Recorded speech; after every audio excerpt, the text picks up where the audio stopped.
I'm calling to order. This meeting is being recorded. Thank you. In person. I'm calling to order the meeting of the Finance Committee on Tuesday, February 8th at 4 p.m. Here we go. Members of the public wishing to participate in the meeting must use their full name for Zoom access. If full names are not used, people will not be allowed to participate in the discussion. The town reserves the right to remove any member of the public from the meeting who doesn't use a full name or acts inappropriately. As a preliminary matter, this is Denise Cronow, Chair of the Town of Nantucket's Finance Committee. Permit me to confirm that all members and persons anticipated on the agenda are present and can hear me. Members, when I call your name, please respond in the affirmative, starting with Chris Glowacki. Aye. Peter Schaefer. Aye. Stephen Morey. Here. Joanna Roche. Here. Okay. Staff, when I call your name, please respond in the affirmative, and I will go to Maria Basheva. Here. Terry Norton. Here. Thank you. Okay. Good afternoon. This open meeting of the Finance Committee is being conducted remotely pursuant to Chapter 20 of the Acts of 2021. Ensuring public access does not ensure public participation unless such participation is required by law. This meeting will feature public comment. For this meeting, the Finance Committee is convening by video conference via the Zoom app as posted on the town's website, identifying how the public may join. Please note that this meeting is being recorded and that all attendees are participating by video conference. Accordingly, please be aware that other folks may be able to see you and to take care not to screen share your computer. Anything that you broadcast may be captured by the recording. All supporting materials that have been provided members of this body are available on the town's website unless otherwise noted. The public is encouraged to follow along using the posted agenda. We are turning to the first item on the agenda, and before we do so, permit me to cover some ground rules for effective and clear conduct of our business and to ensure accurate meeting minutes. I will introduce each speaker. After they conclude their remarks, the chair will go down, will ask the members if they have any comments, questions, or motions. Please hold until your name is called. Further, please remember to mute your phone or computer when you're not speaking, and please remember to speak clearly and in a way that helps generate accurate minutes. And finally, each vote taken in this meeting will be conducted by roll call vote. And one more very fun administrative topic. I am the only person in my house, and when my dog wants to go out, I have no choice but to let the dog out.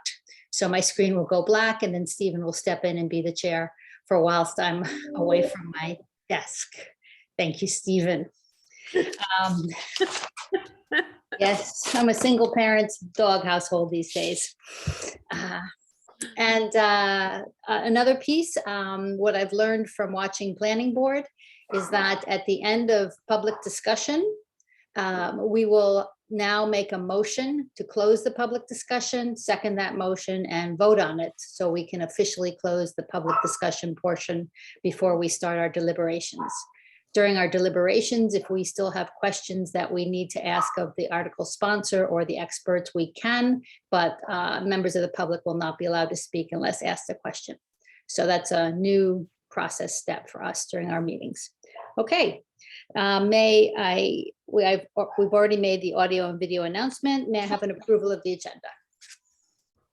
So moved. And a second? Second. Thank you. Okay, by roll call, Chris. Aye. Peter. Aye. Stephen. Aye. Joe. Aye. Denise, aye. The agenda is approved. Is there any public comments tonight in addition to the articles that we're going to discuss? Please raise your electronic hand if that's a true statement. Seeing no hands raised, I will close the public comment. We have potential adoption of meeting minutes from January 29th, February 1st, and February 3rd. Maria, I couldn't find the February 3rd ones, but I did read the 29th and the 1st. So does anyone have any changes or amendments to the 29th or the 1st or February 1st? Motion to adopt. Thank you, Joe. Second. Thank you.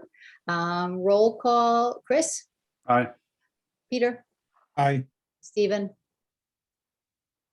Aye. Joanna, Aye.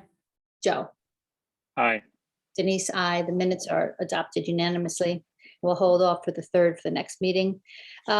We will now is the public hearing portion of the town meeting warrants. So this is for any town meeting warrant article that isn't ones of the ones that we've listed today. Just to remind everyone, we have articles 79, 84, 83, 69, 70, 82, and 72 to discuss in the next agenda item. So does anyone have any points they want to make about an article that wasn't one of the ones I just listed? Denise, Yes, Joe. Article 80 is listed, is listed 80. I'm sorry, Article 80 is listed on the printed agenda, no? No. It isn't, but I'm going to do it now under this particular section because I had asked to move article. Remember in our last meeting, we discussed that we would move 80 to this meeting. And the agenda I printed, which was from a couple days ago, didn't have 80 on it, but we can do it now under the general discussion of the warrant. So, Okay, the one I printed off this afternoon did have it on it, but. oh, it does? Anyway, Well, I printed. I'm sorry, Denise, to interrupt. I posted an updated agenda and I added Article 80. Oh, So okay. It All is right. there. Okay, then we can just do it in that section. We can do it in the next section. Okay, great. Thanks, Maria. I print these out as soon as you send them and I don't think to go back and reprint them. So, good. Thank you. All right. Thank you, Joe.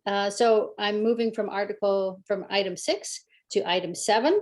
And first up in item 7 is Article 79. Mr. Manella, home rule petition prohibiting fertilizer. So my question to the Finance Committee members is that the last time we discussed this, we needed more information, which, for example, Emily Molden and other people very helpfully sent to us. And we also have gotten additional information, for example, from Mr. Saperstein. I'm sorry, Lee, I'm ruining your last name here. Stein. Dean. Thank you, Steve. I'm doing the German pronunciation. So the questions, FinCom, do you have, oh, sorry. Please, Saperstein, and I'll go back on mute. Thank you, Lee. Okay. Any questions, FinCom, for Joe? Joanna? Oh, sorry, Peter, I'll come to you next. That's all right. I'll be here. Joanna, you're on mute. Okay, here we go.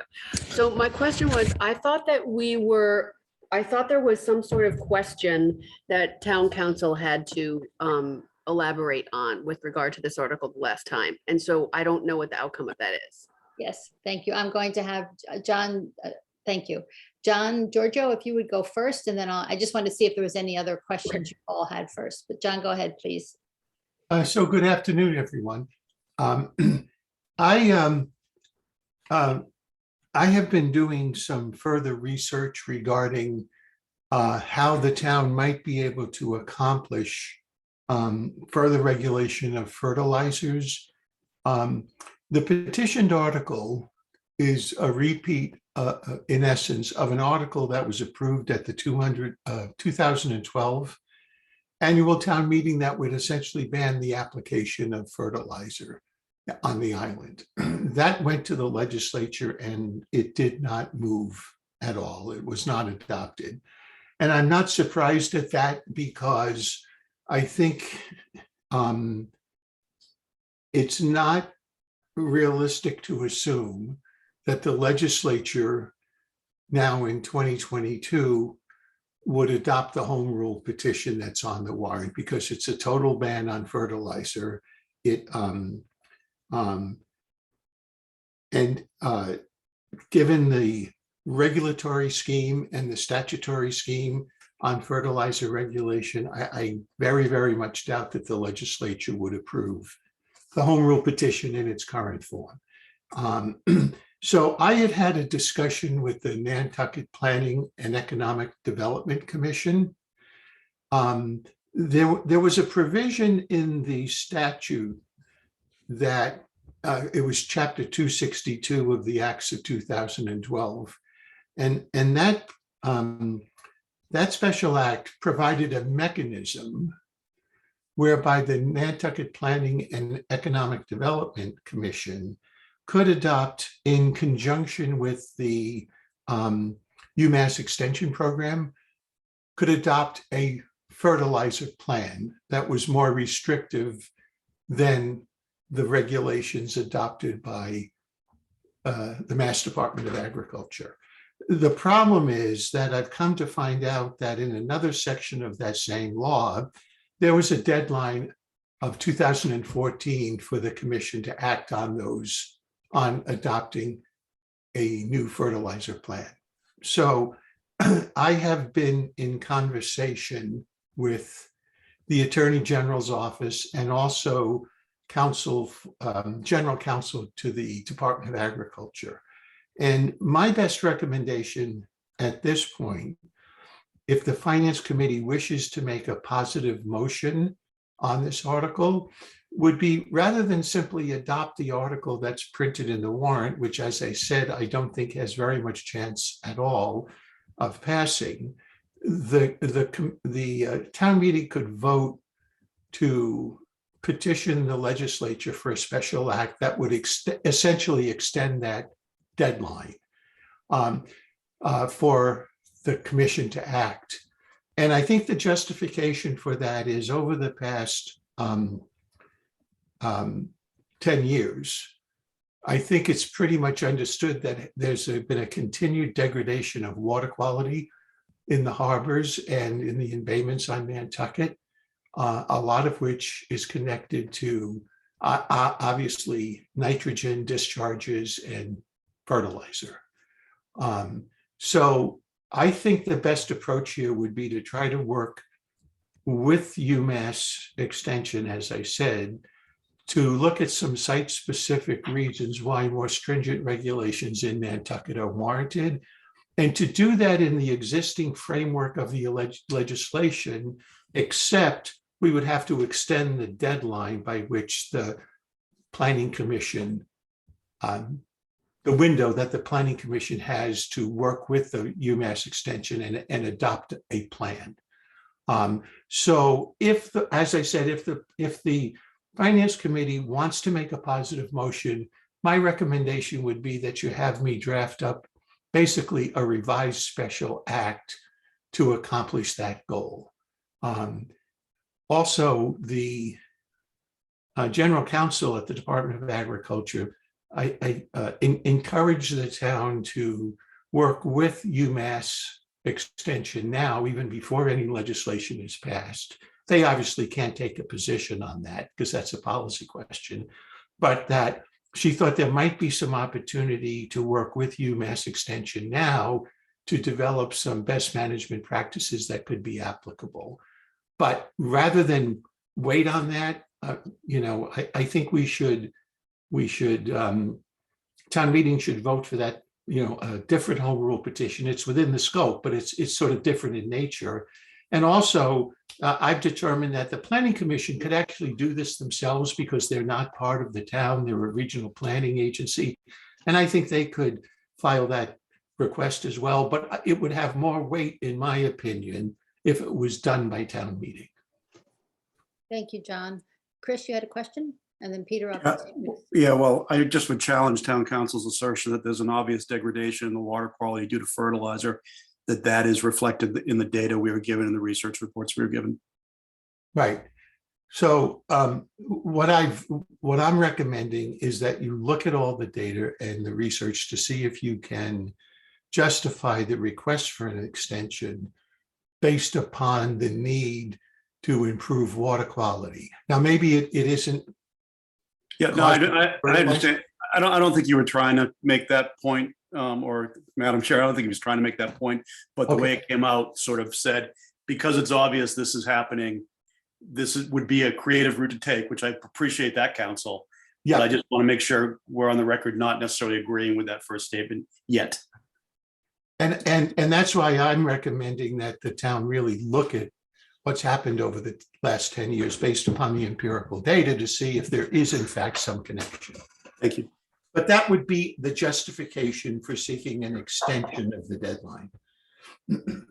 Thank you, John. Peter, you raised your hand? Yeah, I wasn't here on the original discussion, but reading through all the data that was supplied to us for this meeting, I agree with Mr. Glowacki that this is not an issue that we need to change in terms of timing or anything like that. It seems to me that we should vote on it now.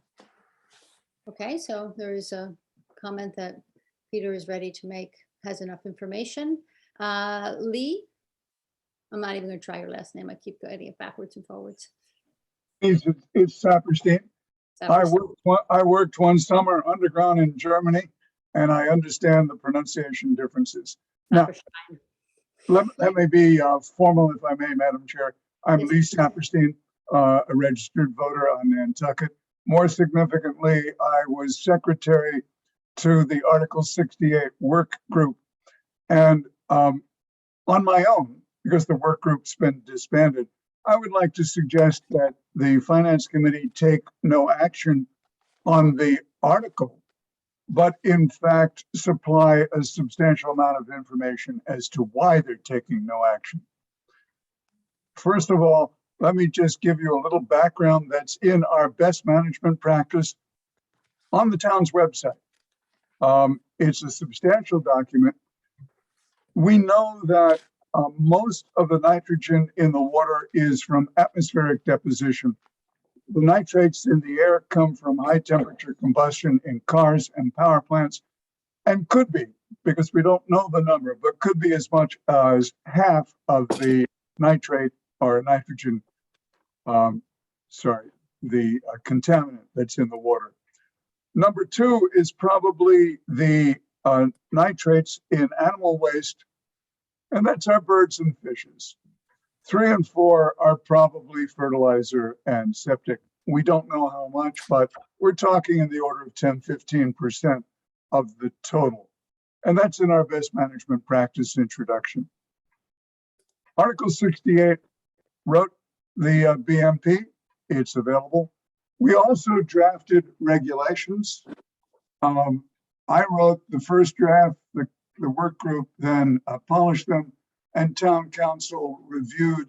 They are available as part 75 of the Department of Health regulations. Now, not going to do any more homework. I'll wait for questions, but I will make some suggestions.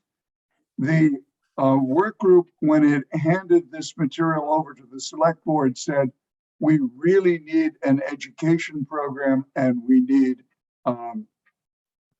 an enforcement program. The Department of Health has been using its shellfish wardens, who have a lot to do in the wintertime and not so much to do in the summer, as enforcement on the application of fertilizer in Nantucket. No commercial applicator may apply fertilizer under these regulations without a license. It's my understanding there could be 75 to 100 licenses out there. But what I don't know is how rigorous this enforcement is. And so I'm going to make a suggestion that the town review its enforcement of the fertilizer regulations. And if they are lax, consider making a permanent fertilizer person who in the wintertime would be doing education and reviewing the application of Nantucket acceptable fertilizers. These have all been done by the fertilizer manufacturers. What is acceptable? Low phosphate. We don't need any more phosphate in normal Nantucket soils. If you're starting a plant, if you're transplanting, then phosphate is needed. Phosphate's used in the cranberry bog, but on the whole, it's not needed. So my suggestion, improve enforcement, improve education, and if there is a need, I see you, hi, if there is a need for a stronger regulation, move it from Department of Health to the town bylaw. And I'm going to close by saying a lot of what's in the best management practice came from the Extension Service of University of Massachusetts, and the Extension Service of the University of Connecticut, two very strong researchers in the use of fertilizer in turf. Yes, I saw your hand. Thank you, Lee. Joanna, you have a question for Lee?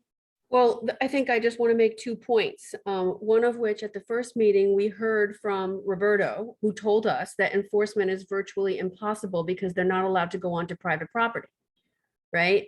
So that's an issue in terms of the enforcement. The second thing is that this fertilizer committee, who did do a great job and great work, did this 10 years ago. And the impact on the harbor is still significant, and we're 10 years later. And so, I mean, fellow finance committee people, you already know how I feel about this. I think this is very important. And I would be inclined to support what John is suggesting, John Giorgio, so that we can figure out a way to either have the NEPD advance this or figure out what the timeline for the extension is. But I would recommend that we move in that direction. Thank you, Joanna. Okay. If I may, a quick response. I agree. We need to make sure enforcement works. If the enforcement agents need some kind of warrant ability to go onto private property, that's one. The other is if we were to require all service vehicles to simply have the license number that they have, the vehicle would be on the road. We do know that there's a lot of vehicles that are serving Nantucketers that are not necessarily identified. Thank you, Lee. Emily? Thank you, Madam Chair. Emily Molden with the Nantucket Land Council. I just wanted to thank Lee for some more of that background and additional information. I'm in total agreement with him as far as the nutrient sources and the information that he provided around the fertilizer work group. I think that we know that fertilizer is not the primary source of nitrogen in the harbor waters, and that and wastewater and a variety of other factors contribute to it. But what we need to do is address those factors that we do have control over. The data that I submitted with the stable isotope information for the eelgrass health assessment that was done is not a very easy to interpret science. The purpose of the research wasn't necessarily to target exactly what the absolute sources of all the nitrogen was. It was really to do the eelgrass health assessment. But in doing so, and I'm happy to answer more questions about this at another time or tonight, but in looking at the Matticat data and the Nantucket data, it's pretty clear from the best control site we have out in the middle of Matticat Harbor that the background numbers from an atmospheric deposition perspective are, say, around 7. And when we get to values in other parts of Nantucket and Matticat Harbor that are below that, it's brought down because of influence from another source, such as fertilizer, that generally has much lower values in atmospheric deposition. It's not always that clear to interpret those numbers in that data, but I'm certainly happy to talk about that further. I also would agree with Joanna that I think that what John is proposing is potentially a really good way for the FinCom to move as far as making a recommendation that town meeting be allowed to vote on working towards some revisions, improvements, amendments, maybe even further restrictions to the existing regulations, working with UMass Extension. The fertilizer work group hasn't actually disbanded. We met again several weeks ago, and I think that all of the members of that committee would be very willing to continue to work on revising the existing regulations. And if that's a process, as Mr. Giorgio suggests, that would move that forward, then I could certainly support and recommend that the FinCom move in that direction as well. Thank you. Thank you, Emily. Chris, you raised your hand. Yeah, I just wanted to point out, and maybe Emily can correct me if I'm wrong, but I think that all but one of the in-harbor test sites were outside of the area that's currently sewered. There was a lot made in the last meeting we had about all the sewer work that had been done, which I thought was Peter? Which I thought was kind of Hi, Mary. Just a sorry, minute. I'm watching Rick? in the Rick, can you go on mute, please? A lot was made of the sewer work that had been done, which I was surprised by the fact that the proponents to protect the harbor were declaring victory on a sewer that doesn't go much past the Ford garage at this point. And I think most of the test areas from the isotope study, other than Monomoy, would be outside the area that's been sewered. Is that correct? Yes, that's correct. Most of the sampling sites were north of there. So I just want to point out that, all that discussion of, hey, we've gotten victory on sewer, and that's not a contributor here, would be a contributor to the eelgrass health and I think 5 of the 6 in-harbor studies that were done. Lee, you have, Emily, did you want to follow up with that? Sure. Thank you, Madam Chair. Yeah, no, I think you're absolutely right. Septic and wastewater is absolutely another contributing factor. And I think it's pretty clear that we'll never sewer the entire island. And it is worth celebrating the efforts that have been made to improve septic systems outside of those areas that are sewered, which I know the health department's been working on for some time, and the sewer extensions that have taken place from the town. But again, the remaining areas that are not sewered and other inputs such as fertilizer that we can control are where we should focus our efforts. Thanks. Thank you, Emily. Lee, you have another comment? Yes, 2 quick ones. I don't want to prolong this. One is the Article 68 work group was disbanded, but in its place is a fertilizer advisory committee. And yes, they should be consulted. And Councillor Giorgio knows that I'm not an attorney, but I can sometimes pretend to be one. In working up the new regulations, let's not establish some kind of internal conflict between Department of Health and the town's bylaws, but migrate from one to the other, or in creating a bylaw, evacuate or close down the Part 75 of the Department of Health, and that way stay clean. Thanks. Bye. Thank you, Lee. So let me just summarize where we are, because I think that, to Peter Schaefer's earlier comments, let's move to a motion. And before I ask for a motion to close the public hearing, Thais, I see your hand up, but I just want to summarize where we are first, which is Mr. Giorgio has presented us with a, in my view, an excellent suggestion, which is to basically rework to establish the authority for the NP and EDC and UMass Amherst to be able to come up with potentially more stringent recommendations or whatever's most appropriate for Nantucket. And in order to do that, we would have to have a special act approved to extend the deadline for them past July 1st, 2014. And then, but that is the actual working group that is best placed, obviously, as opposed to the Finance Committee, to be able to do what is most appropriate for Nantucket, the harbor, and the constituencies that are interested in this topic. Did I summarize that correctly? Then it's a miracle. So if that's the case, then whilst further input would be interesting, I'm not sure it's necessary, though. Thais, you did have your hand up, so if you want to briefly say something, and then I'm going to ask for a motion to close the public discussion.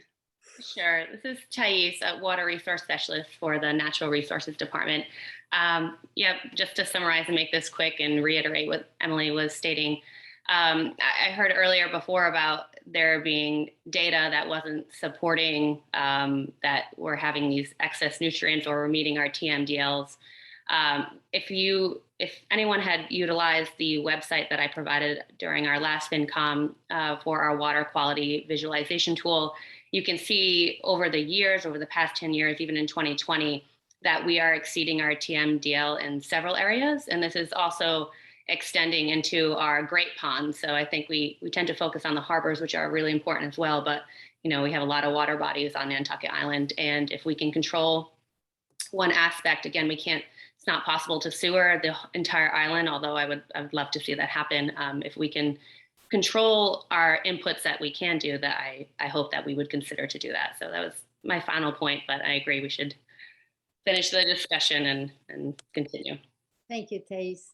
Okay, may I have a motion from the Finance Committee to close the public discussion? So moved.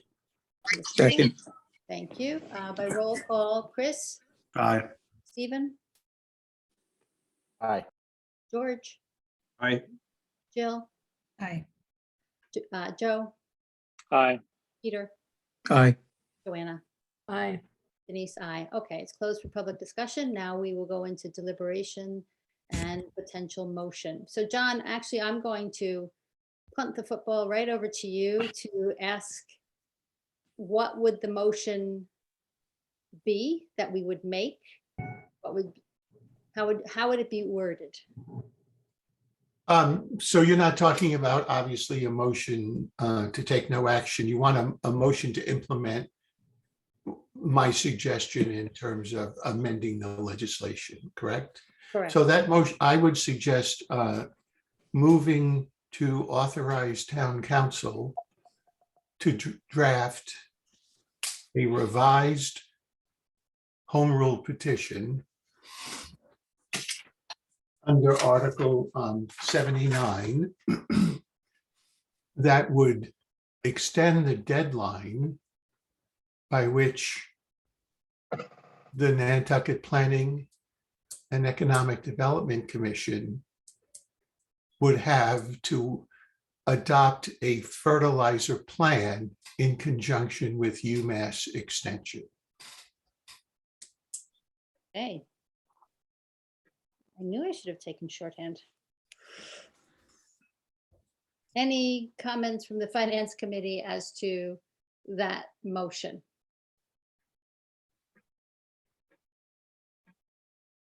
Joanna? Can we just say so moved? Second. Thank you, Joe. Let's vote. So, Okay, now discussion on the motion. Now that we have a motion in front of us, I actually do have it written down, believe it or not. And now discussion on the motion. Chris? and we believe that the moderator would find that that's in scope. So I have not had a chance to speak with the moderator, but I don't see any reason why it would not be within the scope. It's less extensive, clearly, than what's written in Article 68, which was a total ban on fertilizer. So I am going to, I will consult with Sarah, but I'm going to assume that she would agree that it's within the scope. But that doesn't, I thought in your recap, Madam Chair, that you had mentioned working with the, Fertilizer Advisory Committee as part of that. Is that not? I might have said that, but I meant the NP and EDC and UMass Amherst. So I think this, the appropriate motion here is to not adopt. Okay. I agree with you, Chris. So I disagree with the motion as described. I agree with Chris. Okay, well, What's- first we have to, Well- okay, we have to vote on the first motion. It wasn't made. Yeah, it Yes, was it was. made and it was seconded, but this is discussion on the motion. So I think we. No, can no, have the a- motion that was made was to end the public hearing. There was no, No, then there was a No. separate motion. was there? No, Sorry, I missed it. Yes. Apologies. If I may interrupt, yes, you do have a motion. Joanna so moved and it was seconded. So you Yes. either have to withdraw that motion or vote on it. It's up to Okay, you. fair enough. I'm sorry, I missed it. I thought someone had No, the said motion- could the make the motion motion. was I didn't made. made it. So we'll further discussions on that motion and then we'll have a vote on it. And then if it fails, then we'll have the next motion. But is all this motion making a recommendation for them to do that? Or it's asking them? That's where I'm confused. We're not a legislative making body. So that's why I'm kind of not understanding what town council is recommending. And sorry, I'm late. No problem with being late. John, I will just, how I interpret what we're discussing, I'll take a first stab at it. We are making a motion that says we would like a motion to authorize the town council to draft a revised home rule petition under Article 79 that would extend the deadline by which the Nantucket Planning and Economic Development Commission, in conjunction with UMass Amherst, can revise and update the fertilizer regulations for Nantucket. The best management practices to update that particular Well, document. to update the regulations that are in place today. Right. But that's what they refer to as best management practices, I think. So, Madam Chair, I think it's, I don't think we should get too far into the weeds on this. It is a recommendation that we extend the deadline so that the Planning Commission, in conjunction with UMass Extension, can adopt a further fertilizer plan. Okay, And then that would go to the Board of Health for consideration of adopting new revisions to the regulations. okay, thank you, John. Doesn't the Board of Health have to affirm that by like 4 to 5 or something, like a 4/5 vote or something? Is that seem right to you? I'm sorry, but I'm not aware of that requirement. I think it's a majority vote. They'd have to hold a public hearing, obviously, and it would be up to the Board of Health to actually amend their regulations. I thought I read it had to be 4/5 vote. Oh, I can look into that, but I'm not aware of that. Okay, Libby, were you to say something? I was just gonna firm up what John just said. Okay, thank you. Any further comments? Or Yeah. discussion? Yeah, before we vote, I'd like to hear Chris or Jill, if you're willing to explain the objection to this motion, which is just a recommendation that the appropriate town bodies look into whether any change ought to be made. Sure, I'll take a crack, Stephen. I think the appropriate town bodies can take a look at whether any change can be made as it stands now. And you just don't want to co-sign on the idea that we're suggesting that in the face of all of the emails and the testimony that we had, that it's a good idea now to consider whether it's a good idea to revise regulations? Well, can Yeah, I I answer think- that? Sorry, Chris. No, go ahead, Jill. I mean, one thing about this, and I've heard you all say this before, and I understand, but just because someone puts an article forward and people don't respond to that, doesn't mean that there aren't more people who would be against this. Some people aren't comfortable coming forward, and I don't feel like it needs to be a level playing field in what our letters are. Do we have 50 in favor and 50 against? I mean, that doesn't really matter to me. I think it's whether, to me, I'm looking at this like, how are we evaluating this article? Again, I do not feel like we're a legislative body and that's our place. I think if the select board came and said they recommended making, them updating their laws, that makes a lot of sense to me. It just doesn't make a lot of sense for this committee, in my view, just because we have a citizen warrant with a lot of very passionate and important ideas being put forward. And I think that's great, but I'm not comfortable with it. If I may, Madam Chair, I think what I've heard leading up to this is that there is a path to get this ban passed through the MPEDC. That's how it's been discussed the last couple of weeks leading up to this meeting. There's an alternative path to this ban, not requiring a home rule.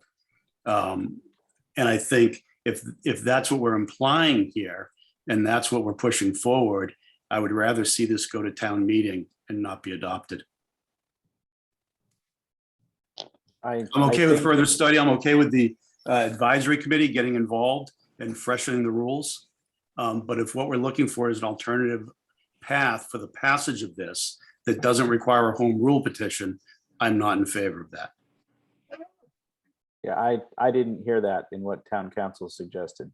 Neither did No, I I. heard it what the proponents suggested. It's what I heard from, Right, but we were waiting for town council to weigh in. Town Right. council did weigh in today, and it doesn't sound like the situation you're describing is on the table. that's not what I heard from town council's initial remarks, right? Okay. Well, what I heard was in the preponderance of evidence that it is fertilizer causing the degradation of the harbor, a path to this ban can be met through the MPEDC. And I don't think that's appropriate. I'd rather see it go to, if that's the case, I'd rather see it go to town meeting floor, where I think the appropriate path forward is not to adopt. Can, Joanna? Oh, sorry, That's Steve. not, yeah, okay, can we, but can we that's not just the hear motion. from town council again? About, I mean, John, you said the words that we're now discussing. So can you explain them again Yes. to us? Thank you. Yeah, so the option that was written into the legislation that would allow the planning commission to adopt a more stringent fertilizer plan in conjunction with UMass Amherst. That window has closed under the legislation because there was a deadline by which that was to have happened. And it was, it ultimately became 2015. That's sort of irrelevant. So what I'm suggesting is that if the Finance Committee wants to recommend to town meeting that that the town pursue a further fertilizer plan, that we would have to ask the legislature for a special act to extend the deadline by which that process can take place. And, That's and- so it and the does request, the require. request to the legislature, is that just a letter from the NPDEC, or do they have to come back to town meeting? Well, I think that it requires a special act of the legislature. We think that the NPDEC could make that request on their own because they are a regional planning agency, but voting on it by town meeting would, I think, strengthen the town's case if the voters, you know, at an annual town meeting supported that same approach. I think it would increase the potential for that legislation to pass. If it wasn't just voted on by, I think it's, what are they, 9 members or 11 members, as opposed to a town-wide vote. Got it. But Chris's scenario is possible, where there's an avenue where this goes up to state legislature without coming to town meeting. Only if the planning commission votes that. Okay. It's not just possible, it's how it was outlined in the Inquirer Mirror as to why it was being put forward. I do have Joanna had her hand up before, so Joanna, and then Jill, I'll get to you next. So I'm confused a little bit now because what I understood the motion that was on the table to be was to ask for the extension of this deadline so that this could go back to the Board of Health, right? Yes, right. That's what I understood the motion to be, right? And so if there's, I guess I understand a little bit Chris's question that is this a different way of trying to get a different organization to advance it? I'm not sure I heard that, and I'm still not sure I'm hearing that. I hear deadline exception and go back to the Board of Health to look at the issue again. Yeah, so in order to extend that deadline, Yes, we need an act of the legislature correct. because the deadline is written into the law. So in order to do that, the town meeting could certainly vote a home rule petition, which is what I'm suggesting here, that would extend that deadline, which would then allow the planning commission in conjunction with UMass Extension to draft a fertilizer plan for more regulation, which could then be adopted by the Board of Health. Because the Board of Health is the actual regulatory agency that has the authority to adopt the regulations. But under this procedure, it must be upon recommendation of the Planning Commission. Jill? So this is, Oh, Joanna, you had a follow-up? no, it's okay. It's just, this is the path forward. Yes. Jill? And then I'll come to you, Joe. Has the Board of Health asked the NPEDC to put together an updated fertilizer plan? Have they requested that? ever in 10 years or since the last plan was put together? I have no way of knowing the answer to that, unless Libby might know.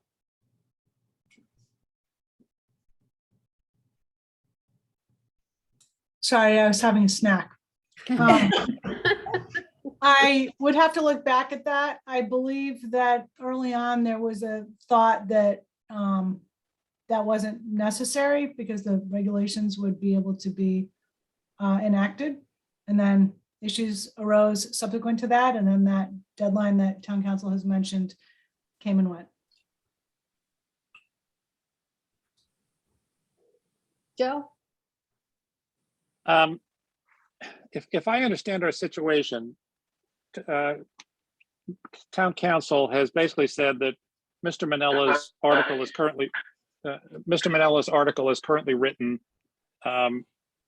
would die in the legislature. It would, if obviously it was voted down at town meeting, it goes nowhere. If it was upheld or supported at town meeting, it would go to the legislature and die. So you're not going to get any reduction in fertilizer derived nitrogen, I guess, in the harbors and the ponds if you go that route. I think John has offered us a reasonable alternative that, again, there still sounds like there's months and years to go, but could allow tighter fertilizer use on Nantucket that hopefully would reduce the amount of fertilizer that goes into our watershed, harbors and ponds. And I think it makes, is a reasonable compromise and a reasonable path forward. So I support the idea, and the reason that I seconded Joanna's article.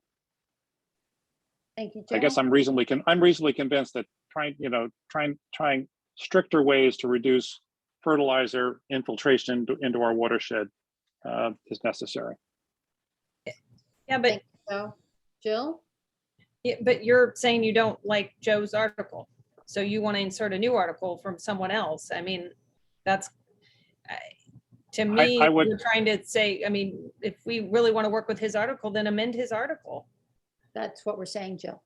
Yeah, but you're not. You are changing it to a huge extent, and it's changing even the method from which it gets passed. Well, we've heard from town council that, I'm sorry if I don't mind, Madam Chair, if I respond. I mean, town council has told us that, a home rule petition embodying Mr. Manella's, article would go to the legislature and die. They're not going to support it, and so we would be ineffective. It's not a route to reducing fertilizer flowing into our waters. To reduce fertilizer. Do we not? Jill, let Sorry. Joe finish talking and then you get a turn. Thank you. Go ahead, Joe.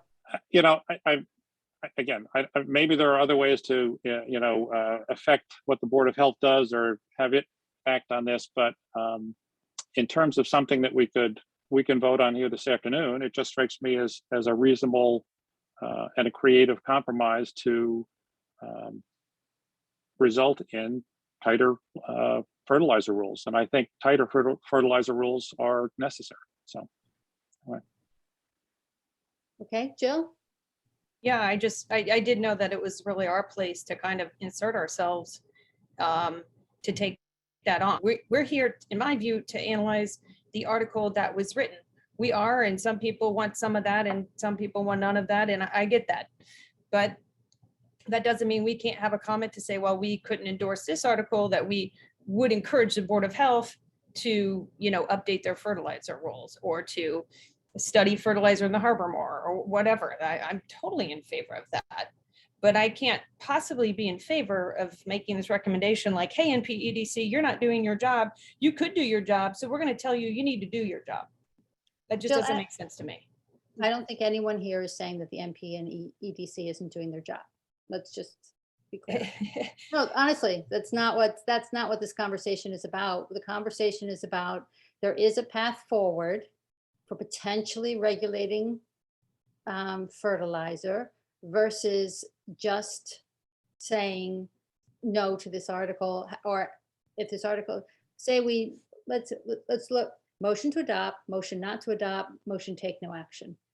whatever happens at town meeting, say it doesn't matter. So whatever we say, we recommend something, town meeting favorably passes it, changes it to a favorable recommendation and it passes.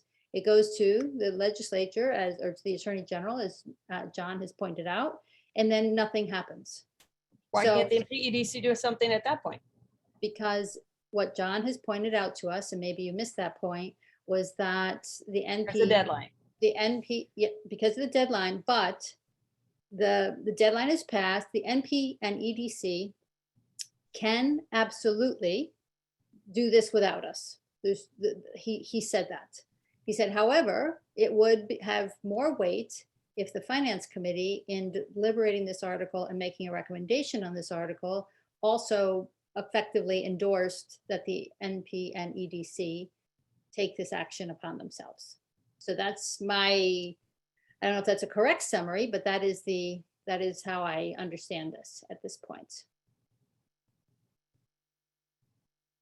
Lee, I see you have your hand up, but the public discussion is closed, so I am not going to call on you. Thank you.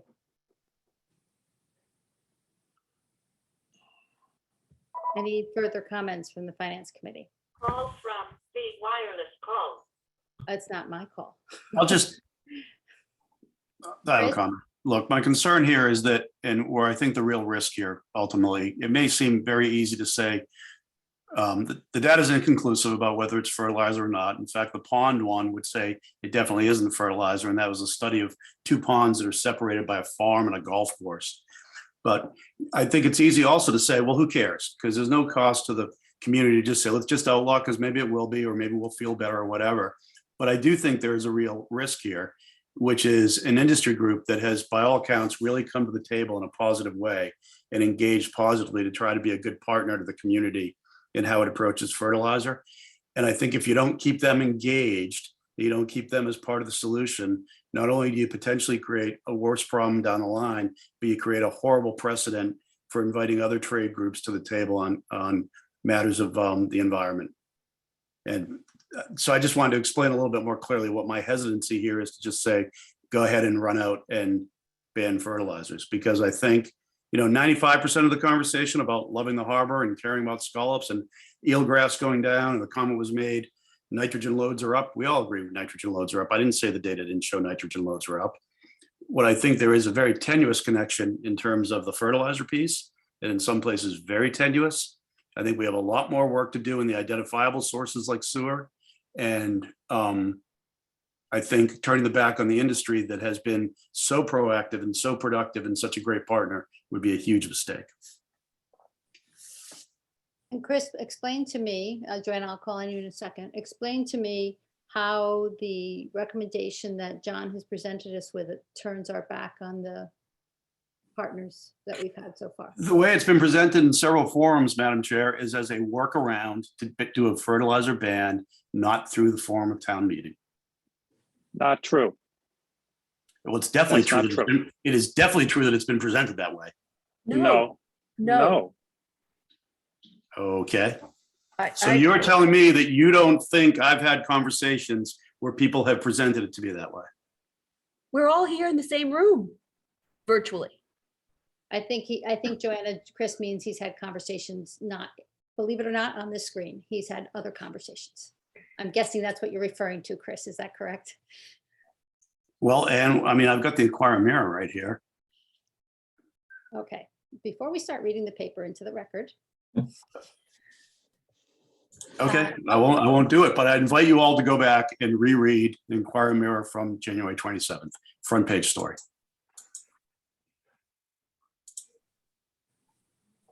Joe, go ahead.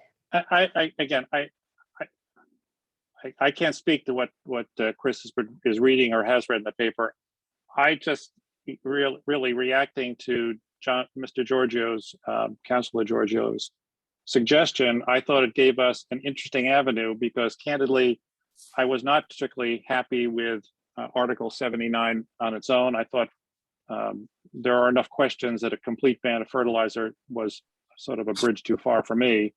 The beauty of what I heard John Giorgio say today was, you go through this process, you move the deadline, and then the NP and EDC can put some more restrictive, but not necessarily a ban on, more restrictive rules on fertilizer use. Now, maybe that's not what's in the paper, Chris, but I just think that it was a way to produce some more, more stringent rules, but not necessarily a complete ban. And I didn't hear John suggest that this was a route to a ban. So that's, anyway, I don't know, Madam Chair, if we want to have a vote on this, if you want to. No, we have to have a vote on this. I'm just making sure that everyone who would like to comment on the Finance Committee has made their points, and then I will ask for I'll do a roll call vote. So Finance Committee, are you ready to have a vote? I don't see anyone shaking their head that they're not, so I will go ahead and, so the motion, the motion is the one that John made. And motion to authorize town council to draft a revised home rule petition under Article 79 that would extend the deadline by which the NP and EDC, in conjunction with UMass, can adopt a fertilizer plan that then goes to the Board of Health for public hearing, discussion, and approval. I got it right that time, John? No, but like, There we go. 5 more times and I'll have it down. Okay, good. All right, so that's the motion. I'll second. It was already seconded, Peter, but I'm just reminding everyone. Well, of the we motion. revised it at least. Oh, yeah, that's right. The fertilizer plan. Thank you for the second. Okay. Roll call. Let's see. I start with Chris. No. Peter, Yes. Stephen, Yes. Joanna, Yes. Jill, No. Joe, Aye. Denise, aye. That passes. Thank you very much. Okay, John, you have the action plan is over to you. Thank you very much. Okay. All right, next up is Article 84, Mr. McGrady's article.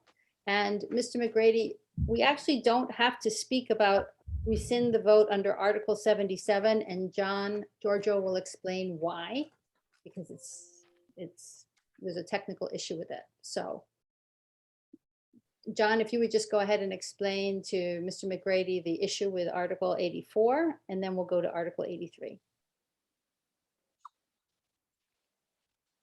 You want me to say something on Article 84? Is that it, or do we skip 83? Well, we'll come back to 80. We'll come to 83 next, Mr. McGrady. First, we need John Giorgio, the town council, has to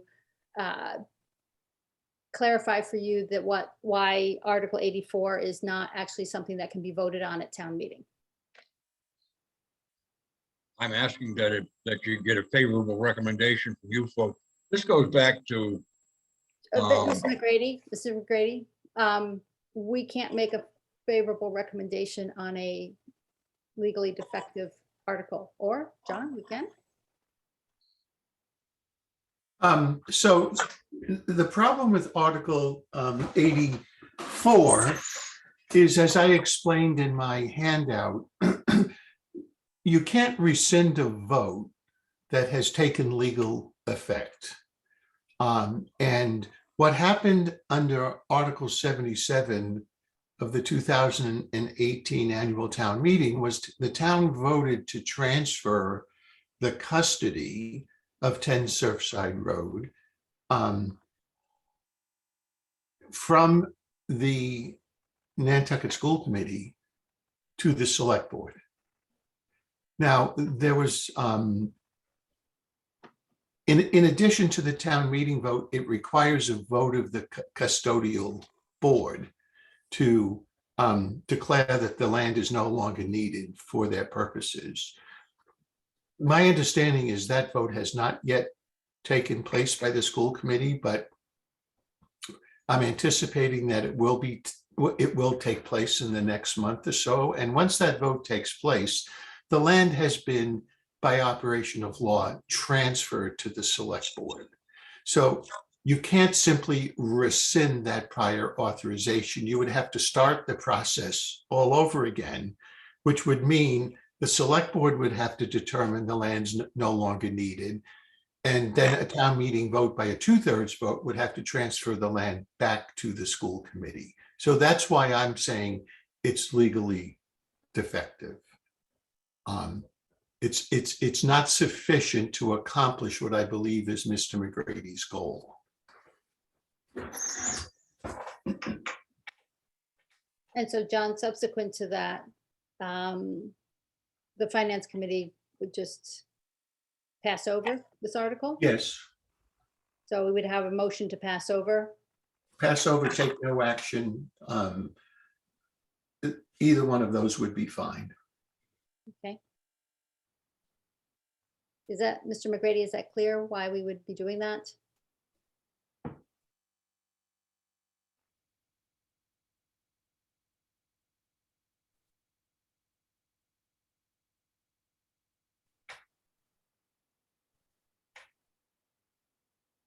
Okay. May I have a motion from the finance committee? Or is there any discussion further? Is there any questions or comments from the finance committee in respect of this article before we, before I ask for a motion?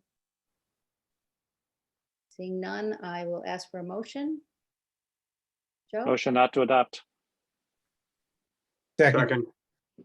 Well, and then for further discussion on the motion, town council has just advised us that take no action or pass over would be more appropriate because it's legally. Oh, I'm sorry. defective. I'm sorry. I'm sorry, Denise.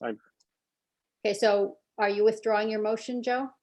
What I should have said, and what I incorrect said, motion to take no action. I apologize. Okay. And may I? Sorry have a- about that. So you withdrew your motion? Yeah, Just I fine. misspoke, and so I withdraw it and I remake it as take no action. Okay, Second. thank you. Any further discussion on the motion? No, okay, Chris, Aye. Peter, Aye. George, Aye. Joe, Aye. Joanna, Aye. Jill. Aye. Stephen, Right. Denise, aye, thank you. Okay, Article 83, Mr. McGrady, if you want to explain, to direct the select board to allow at least 14 days between the annual town meeting and the subsequent election. Thank you.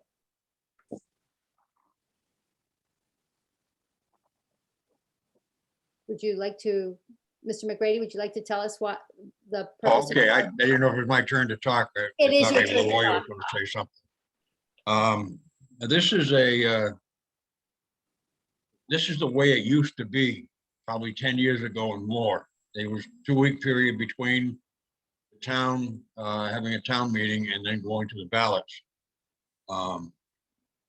We cut that time short for a couple of major articles that we wanted to get passed, so that there was no opportunity for the people who couldn't go to the town meeting for one reason or another. And they were not able to express their reasons against or for the various articles that were coming up for override in the town, on the town election. I just want to give them back the 2 weeks so that they can write a letter to the paper and explain their position. It just seems like we stifle those people who can't, for one reason or another, attend the town meeting. Now, if they can write a letter, then they have the opportunity to, if you give them 2 weeks. I don't see what difference it makes to give an extra week to the townspeople. And I'd like to see them have at least 2 weeks so that they can write letters to the paper. We get the other online things now. They might get away with making statements to them, but it's more effective in a written paper. And I'd just like to see us go back to the old days. Thank Maybe it's you. because I'm old. Thank you, Mr. McGrady. Libby, do you want to add anything before I ask for questions for FinCom? I just wanted to point out that town administration made some comments on the citizen warrant articles a couple of months ago. And with regard to this one, I'm just going to read what we said about it. Traditionally, there have been between 8 and 10 days between the annual town meeting and the annual town election, depending on the day of the week that the annual town meeting occurs. I would somewhat question the purpose of an additional 4 to 6 days to give people this time spoken about, because depending on when town meeting is held, holidays, school vacations can interfere with scheduling. And if the desire is to give voters unable to attend the annual town meeting the opportunity to discuss and publish their opinions about override articles before voting on them at the election, they can do that at any time, even prior to town meeting. And if the desire is to publish opinions in the newspaper, it seems there's sufficient time to allow for that already. It could cause a bit of a scheduling difficulty, but I guess we, depending on how this goes, we'd have to figure it out. Thank you, Libby. Questions for Libby or Mr. McGrady?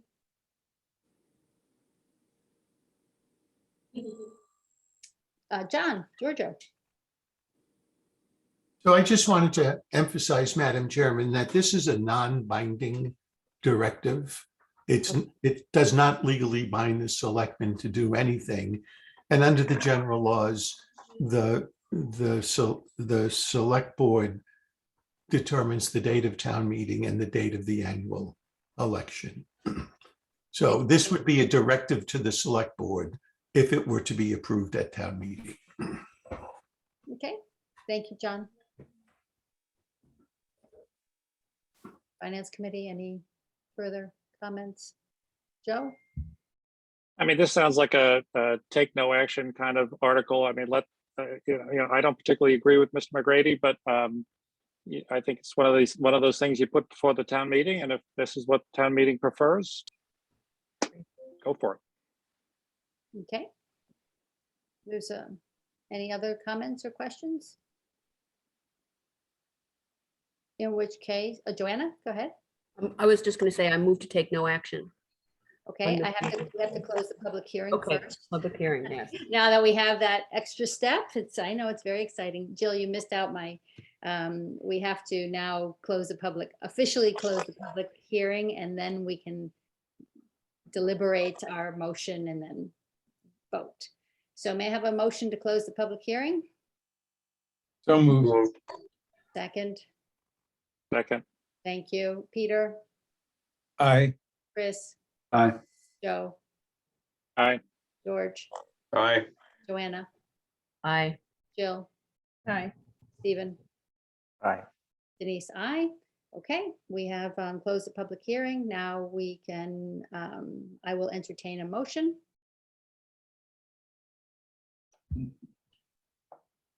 Can I Joanna? ask a question? Oh, yeah. Yep. Go ahead, Yeah. Peter. So essentially, other than the fact that it might be mechanically difficult to extend it by 3 or 4 or 5 days, is there any other reason that, I guess, Libby, that you'd be against it other than the mechanical part of it?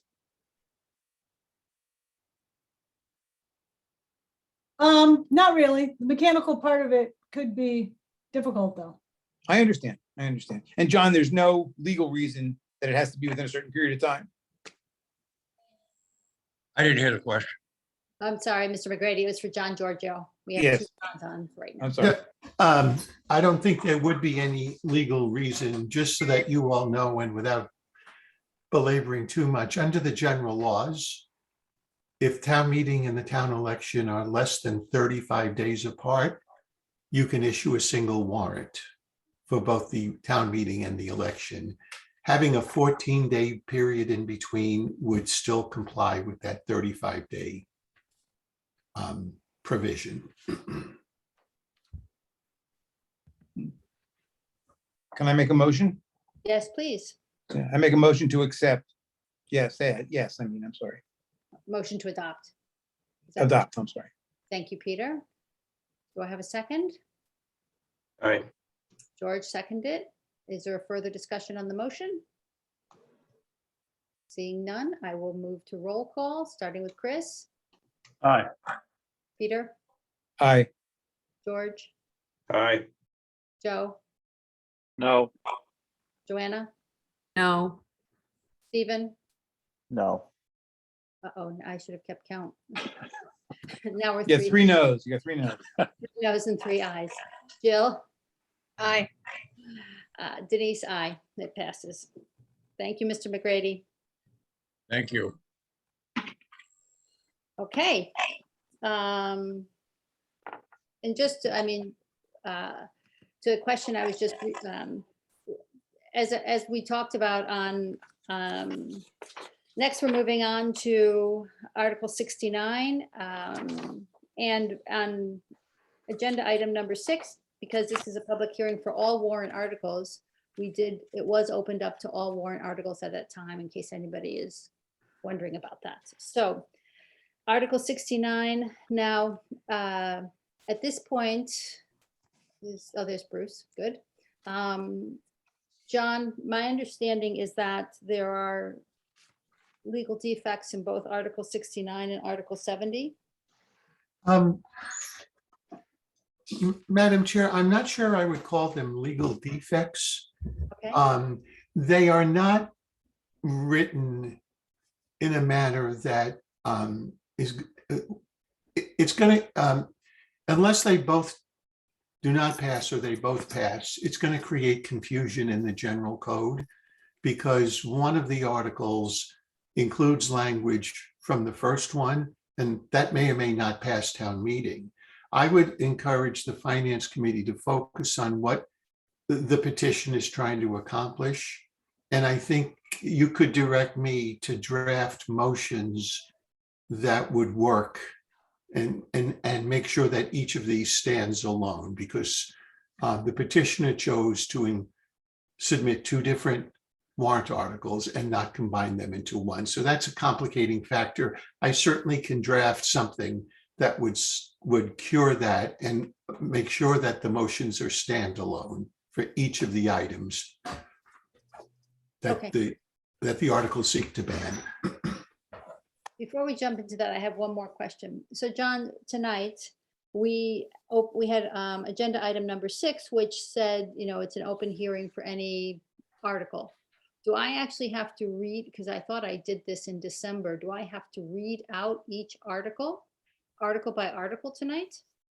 I don't think that's necessary. I don't really think that's necessary. If anybody is present at this hearing that wishes to speak on any other article that's not on this list, they're certainly free to do so. Okay. And I would not close the general public hearing until you've reminded everyone that if they wish to speak on any other article, they should raise their hand before you close the overall public hearing. Okay, thank you. So I think that hopefully clears it up.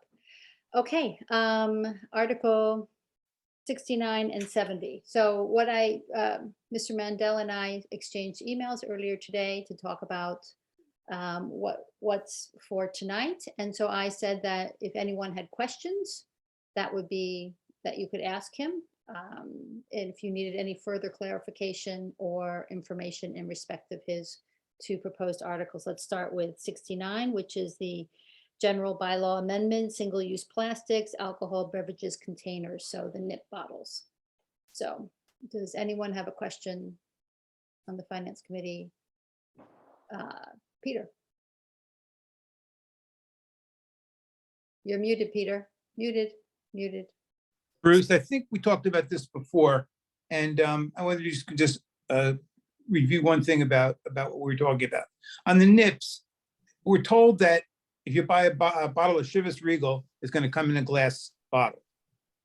Does the liquor store have the option of buying something in a plastic or a glass bottle as a nip and maybe paying more for the glass?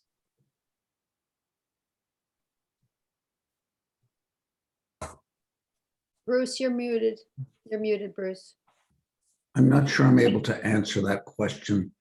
The manufacturers and distributors of these products offer them in either a small glass container or a small plastic container.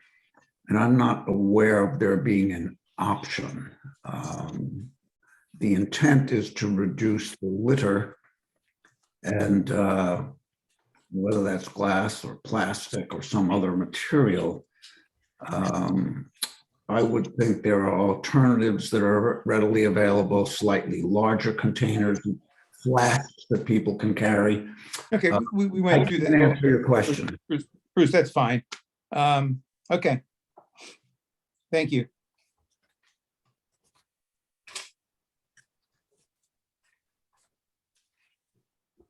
Now I'm doing it, talking when I'm on mute. You know, you would think 2 years in, we'd all have this Zoom thing down, but I'm still every day doing something wrong.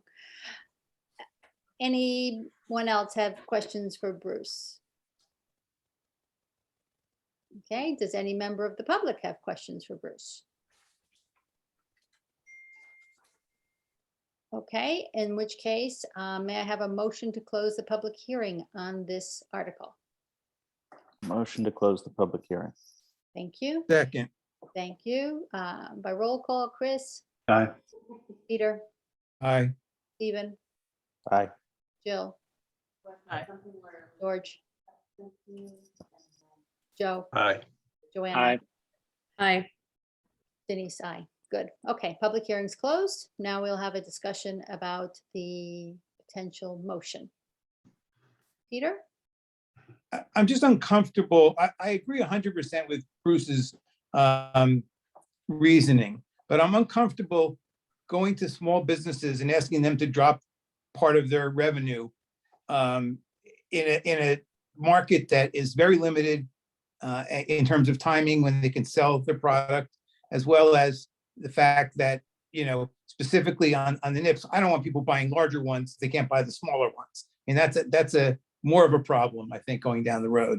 So, you know, I just find I agree, but I think if it's going to impact the liquor stores to the degree that we have seen the letters and the retorts, I think we should, you know, think twice about this. Okay, thank you. Can I, Stephen? yeah, Peter, I didn't get the same impression from the testimony and from the emails that you're suggesting here tonight, that it's going to be a big deal for the liquor stores from a financial standpoint. You don't think $100,000 a year is a big deal? No, I don't. Not when you consider the amount of money that these stores gross. No. You're entitled to your opinion. Okay. Thank you for George. that permission. I'd say that I look at this in a way that its effect on the population that utilizes these things, and that the money or the profit is secondary to the issue.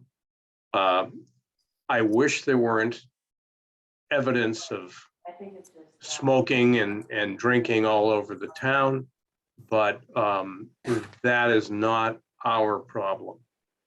Personally, I think both of these are not good articles. Both of these are not going to have the expected results, and I think we just need to get by it. George? Chris? Yeah, I would agree with George. I get very uncomfortable when we start sort of people that don't use products start banning other people from using that product, so that we don't know the full story of those people's use of that product. So I would agree with George that the primary consideration from my point is not the economic impact on the sellers, but more the making that decision for the consumer. I would love to see us come up with some creative ways to address this issue. I don't know if deposits are a way to do it, if there might be some voluntary way the liquor stores would get together and do that, or some pressure on the liquor stores to add more receptacles or something. I'd love to see creative solutions come forth on the litter side that aren't a ban of the products. Thank you, Chris. Joanna?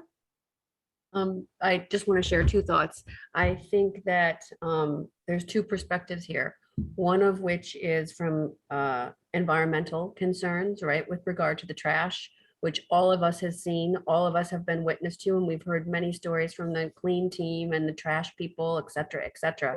We can't deny that that doesn't exist, and we live on an island, and we need to prevent additional plastic garbage from going in the landfill. And I think while I agree largely with not making decisions for other people, I just spent the better part of 6 weeks trying to figure out how to spend nearly $700,000 to support mental health on this island in terms of addiction issues. right?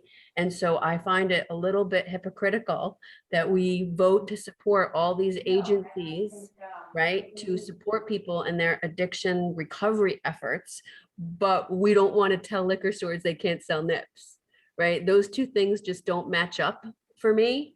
And I think that in terms of being responsible to taxpayers who fund that money, and for the people who really, really need help and support that we award those grants to, I feel strongly that we should try to eliminate nips and eliminate the trash. So thank you. Thank you, Joanna. I'm looking. I don't see any other hands raised. Any other? Okay, with no other hands raised, we're on Article 69. Just to remind us, the NIPS. John, sorry. So I know that the discussion on this article has been regarding the alcoholic beverage containers, which is new to the bylaw, although it's not highlighted. That's one of the issues I had. But there also appears, and I would ask Bruce this question, to be another addition that is proposed in this article that would prohibit defined products in plastic, non-compostable or defined products in plastic, non-compostable. It's subsection E, Bruce, of section 2. Is that something you're adding as well?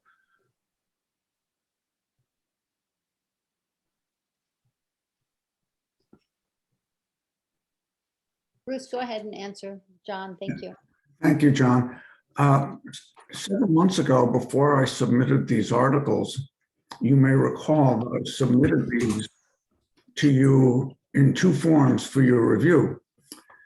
And the ones that are presented here, after we discuss them, are what essentially you said you would prefer the long version, which this is.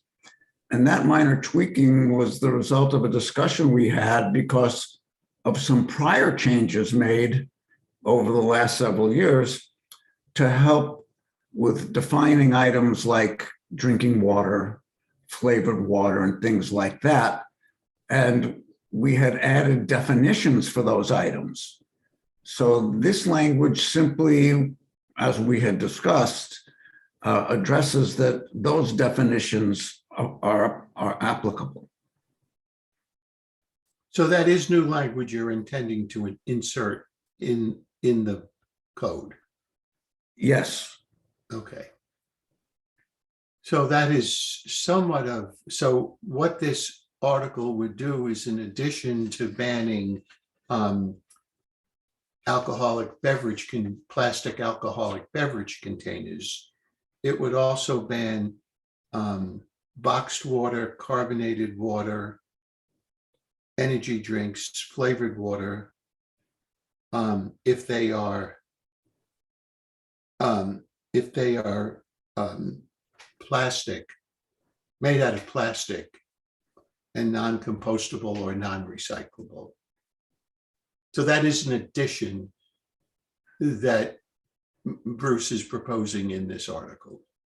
It's a clarification as we discussed it. And my impression was when we discussed this months ago, this essentially was a suggestion that you offered to me, and as a clarifying measure because of the definitions we had inserted, because several of the vendors were using workarounds and what they called loopholes. When the intent is not about what's in the containers, the issue is the containers themselves that are not recyclable and not biodegradable, and they cost the town a lot of money to ship off. So we added some definitions some time ago, but we needed to close the circuit, so to speak, to say that those definitions apply. I'm just trying to get clarification, Bruce, of what your intent here is. We've had lots of discussion over the last several years about issues with the bylaw and the way it was structured. So it's a simple question. If your intent is to add this new subsection E or the new language, and that's fine, I can draft the bylaw that way or the motion that way, but I wanted to make sure that the Finance Committee was aware that this article does more than simply ban the plastic alcoholic beverage bottles. Yes, thank you. That's a good point. I thought I had highlighted that in what was submitted. So your point is well taken. It is highlighted, and that's why I'm bringing it to the attention of the board, so they're aware of that. And John, while we're on the topic, underneath on the same page, 51, underneath H, it says, it shall be unlawful to sell, distribute, or commercially use the following single-use petroleum-based plastic or glass products in the town and county of Nantucket on or after June 1st, 2023. And it's containers for alcoholic beverages less than or equal to 100 millimeters. So that also includes glass, not just the plastic. Page 51. In case Or glass, that's right. So in all of our discussions to date, we've been talking about plastic nip bottles, and it's plastic or glass. Joe? Well, also, I just want to make sure from John Giorgio's comments. So 125A2E, define products in plastic, non-compostable or non-recyclable containers of 1 liter or less. The defined products are the ones that list previously. So boxed water, carbonated water, commercial use, drinking water, energy drink, flavored water, or petroleum-based and single-use plastic. So this article will ban the sale of any of those, regardless of the content. So of 1 liter or less. Yes, and one of the things I would do to clarify this is not say define products, but actually list the products in this section. Sort of the reason I brought it up, John, was that it said define products, and then there's nothing following it the way there is for the NIPS inserted language. So I just was wondering whether it then loops back to the previously defined under definitions. I think that was Bruce's intent, and that's how, if the Finance Committee wants to make a positive motion, that's the way I will change the motion. But I would also point out that those prohibitions take effect on or after July 1st, 2020. And clearly that has passed. So I'm not sure what the intent is here. If you would like, rather than, if the Finance Committee would like to see a positive motion, then rather than have this discussion during the hearing, I can talk to Bruce, get this straightened out, and come up with a motion that I could bring back to you for adoption. Thank you, John. But if you're not interested in banning plastic alcohol containers, then the appropriate action would be to take no action. Okay, George? I think we're walking further and further into the swamp here. John may have a good way of wording this and give us something practical, but this is going to, on a day-to-day basis, it's going to cause an awful lot of confusion and unanticipated consequences. And I think we should just go by it. That's all. Thank you, George. Other comments in the Finance Committee? Otherwise, may I have a suggested motion? Peter? Motion not to adopt. Second. Okay, any discussion on the motion? Seeing none, I will do roll call vote. Chris? Aye. Stephen? All right, Stephen, you were muted. Aye. Thank you. Jill? Aye. George? Aye. Joe? Sorry, aye. Joanna, No. Denise, aye. Okay. And me, I.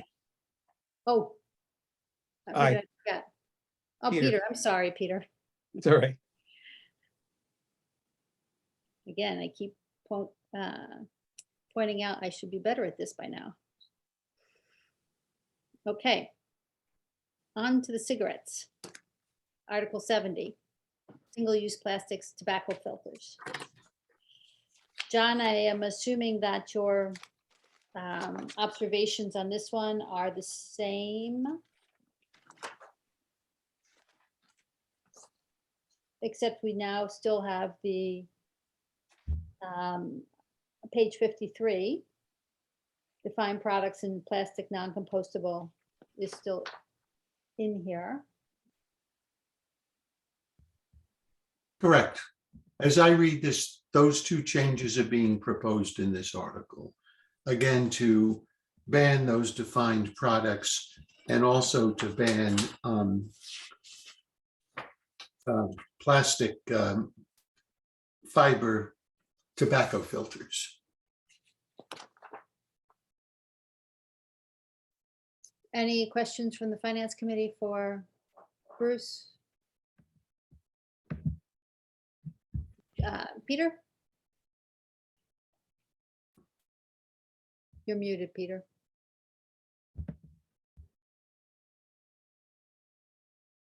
You're still muted, Peter. Still muted. I'm sorry, that's a little bit further edification if I can get it. This motion essentially bans cigarettes, which would make me the happiest man in the world because I hate cigarettes. But if we're talking about, I have to stand by my statement that I had before. If I think nibs are going to hurt somebody's revenue, I got to think banning cigarettes is even going to be worse. And all it's going to mean is they're going to bring them over on the boat or whatever they have to do. I wish there was a better way to do it. I wish there wasn't cigarettes in the whole world, but I wish there was paper filters or what that wouldn't be the plastic filter.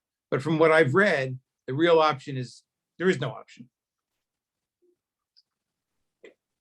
Are you asking me to comment on that? No, making a statement. Any other questions for Bruce on this article? Otherwise, I would need a motion to close the public comment. So moved. Hold on a second. Whoops, hold on a second. There's a hand up. Brian Bocek?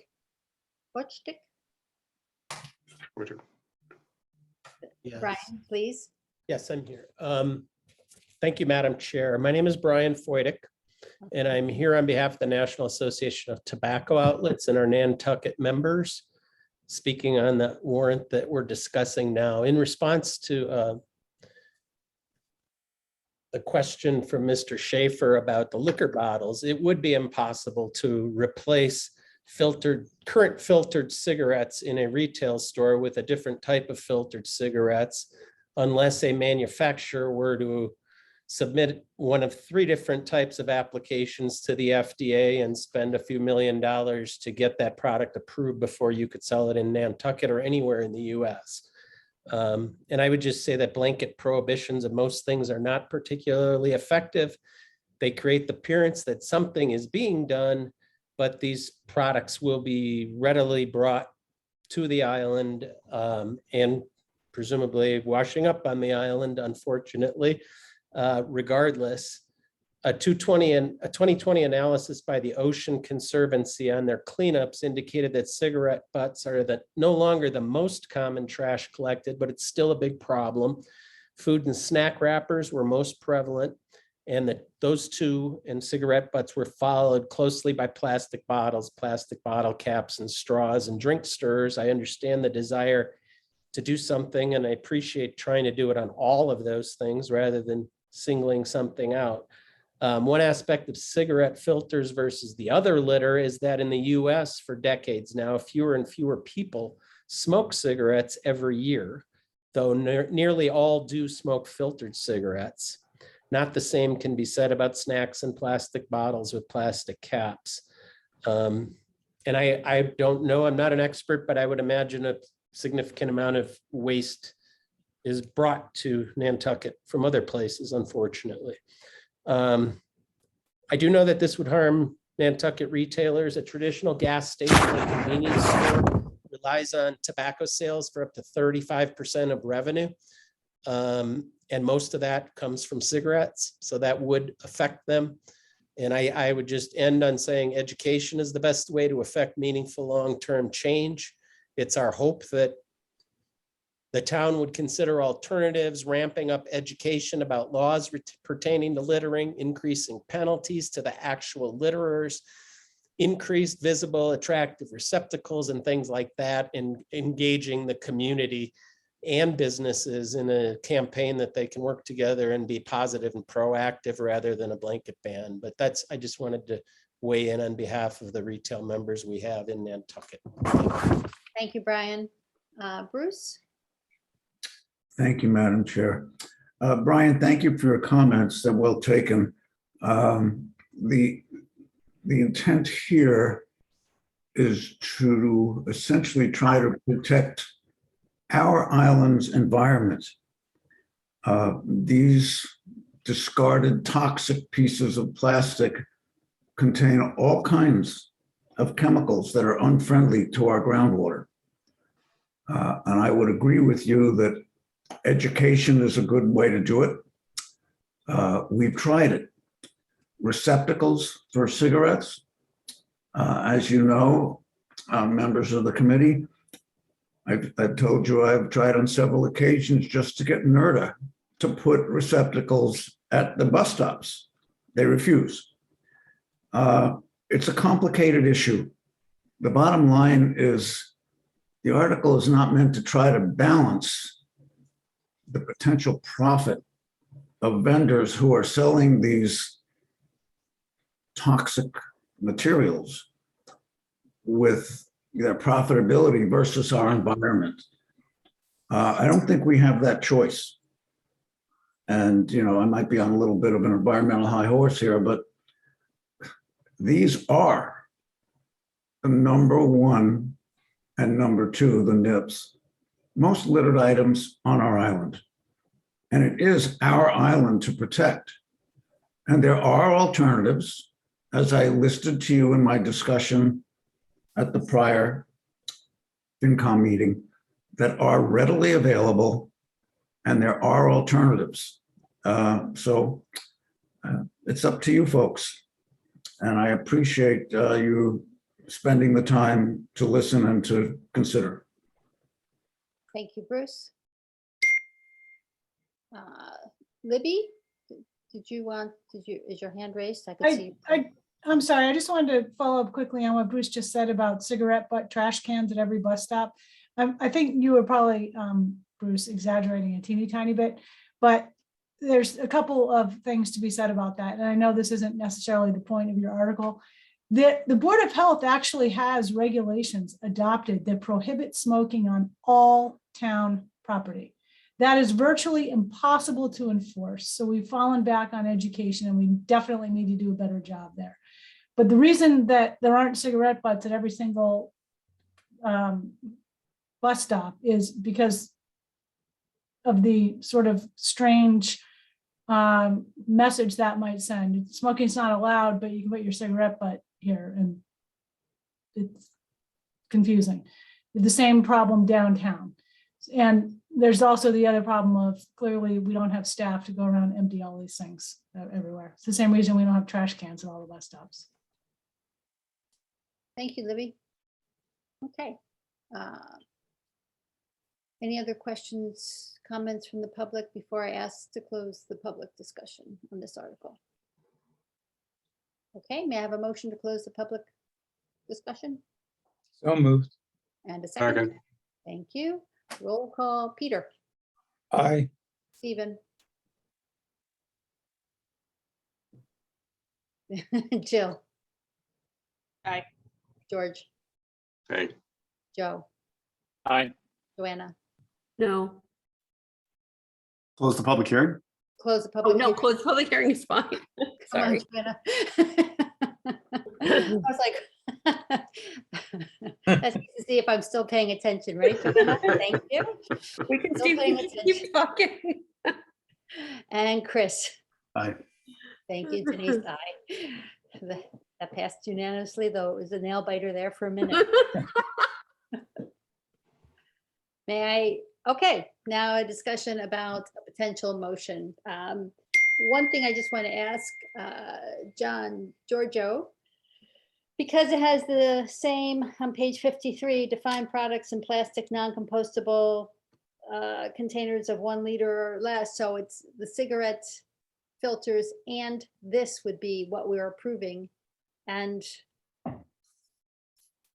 that's correct. It's not. Yes, that's correct. Okay. So that's I think a important point of clarification for us. But we're not improving, we're eliminating. Eliminating, that's what I meant. Yeah. We're, Okay. if we were to say motion to adopt, you're not Right. just eliminating cigarette filters, you're eliminating anything less than a liter that comes in a plastic, non-compostable, non-recyclable container. So drinking water, energy water, flavored water. Where's the other definitions? Carbonated water, boxed water, commercial use. So, okay, Peter? Can I make a motion not to adopt on both articles? Okay, well, we already did 69, so now just 70. Yeah. Thank you. Is there a second? Second. George, okay. Discussion of the motion. Any further discussion? In which case, roll call, starting with Peter, Aye. Stephen, No. keep score this time. Hold on a second. Jill? This is a motion not to adopt, as we're voting on. Aye. Okay. George, Aye. Joe, Aye. Joanna, No. Chris?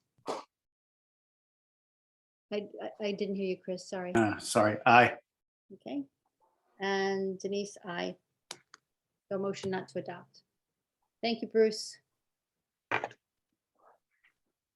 Thank you, Bruce. Okay. Next up is Article 82, Teresa Williams. I do not see Teresa Williams on my screen, unless she's on under a different name. John, did you want to, I know you gave us your opinion on this. Do you want to just summarize it for everyone, please? The Yes. ombudsman, thank you. Yes, so, we've seen this article come up in various forms over the last several years. It's never been voted on it positively at town meeting. And I think the biggest change, excuse me, just here.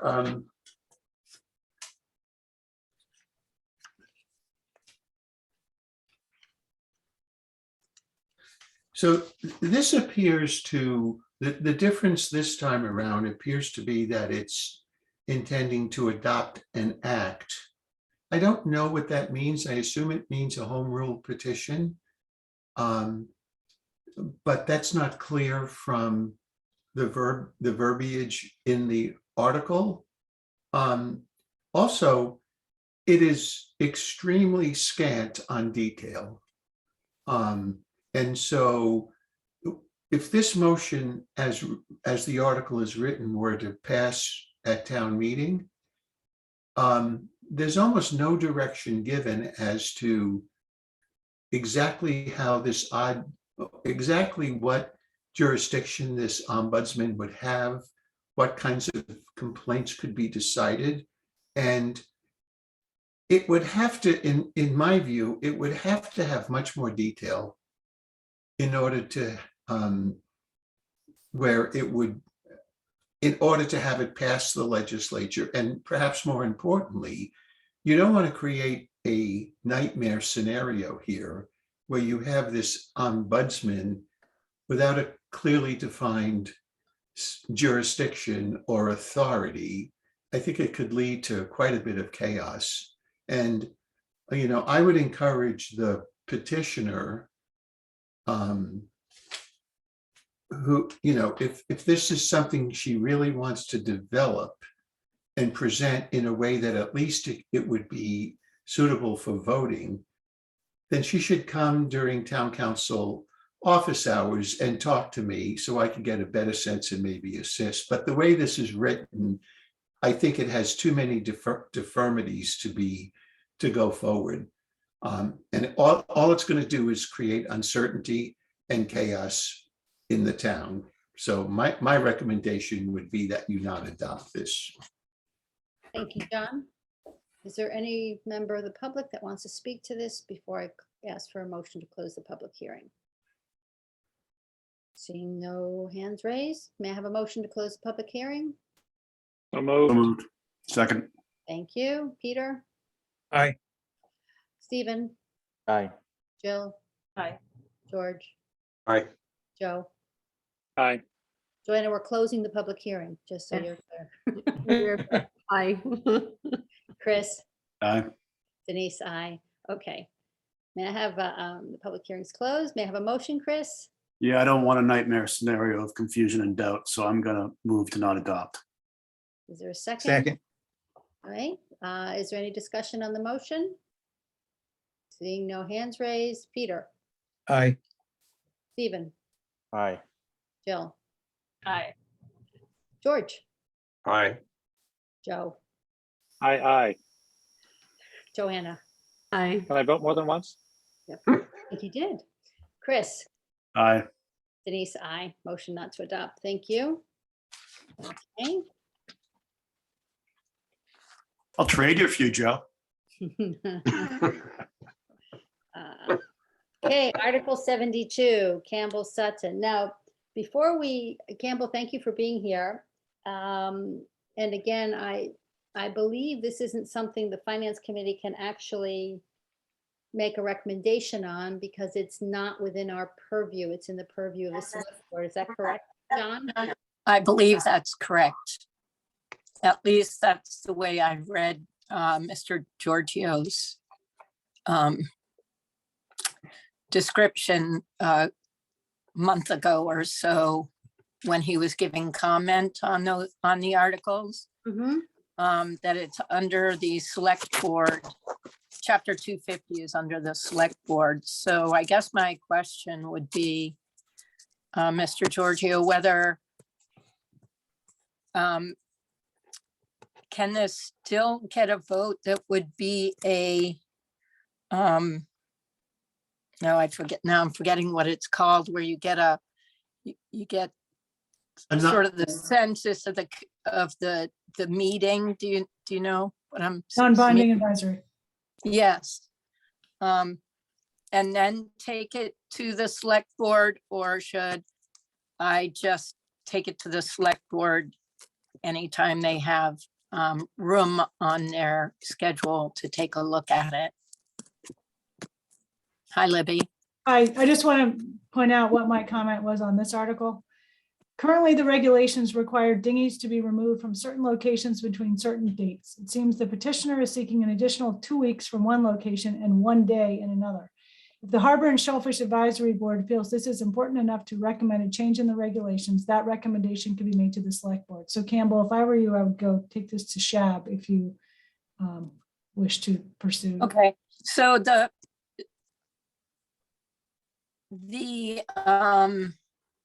okay, so the first one is to extend it for, I believe, 2 weeks, right? And then I believe there's a pickup penalty phase or something, which I just changed from the 30th to the 31st, which is non-consequential in my view. But okay, so that's great. So I would take this to Shab first, you're suggesting? That's what I'm suggesting, yes, because typically that is where the board would take the recommendations from on these regulations. Okay, great. On the ability to have it voted on for a sense of the meeting, is that doable as it's written, or is just, it was too late to remove the article once I read Mr. Giorgio's response. John, what's your guidance for us, please? So, if I may have just a moment of personal privilege here, the habit that the town is getting into of, and I'm serious about this, loading up the warrant with non-binding sense of the meeting motions, I think is pretty much out of hand at this point. And okay, it doesn't really mean anything, Campbell, to get a vote. All it does is create confusion about what does this vote mean and is it enforceable? And I think it is much better that you follow Libby's suggestion and you go to SHAB and get them, see if they would be willing to make a presentation to the board or the select board with a recommendation for an amendment to the regulations. I think it's a danger to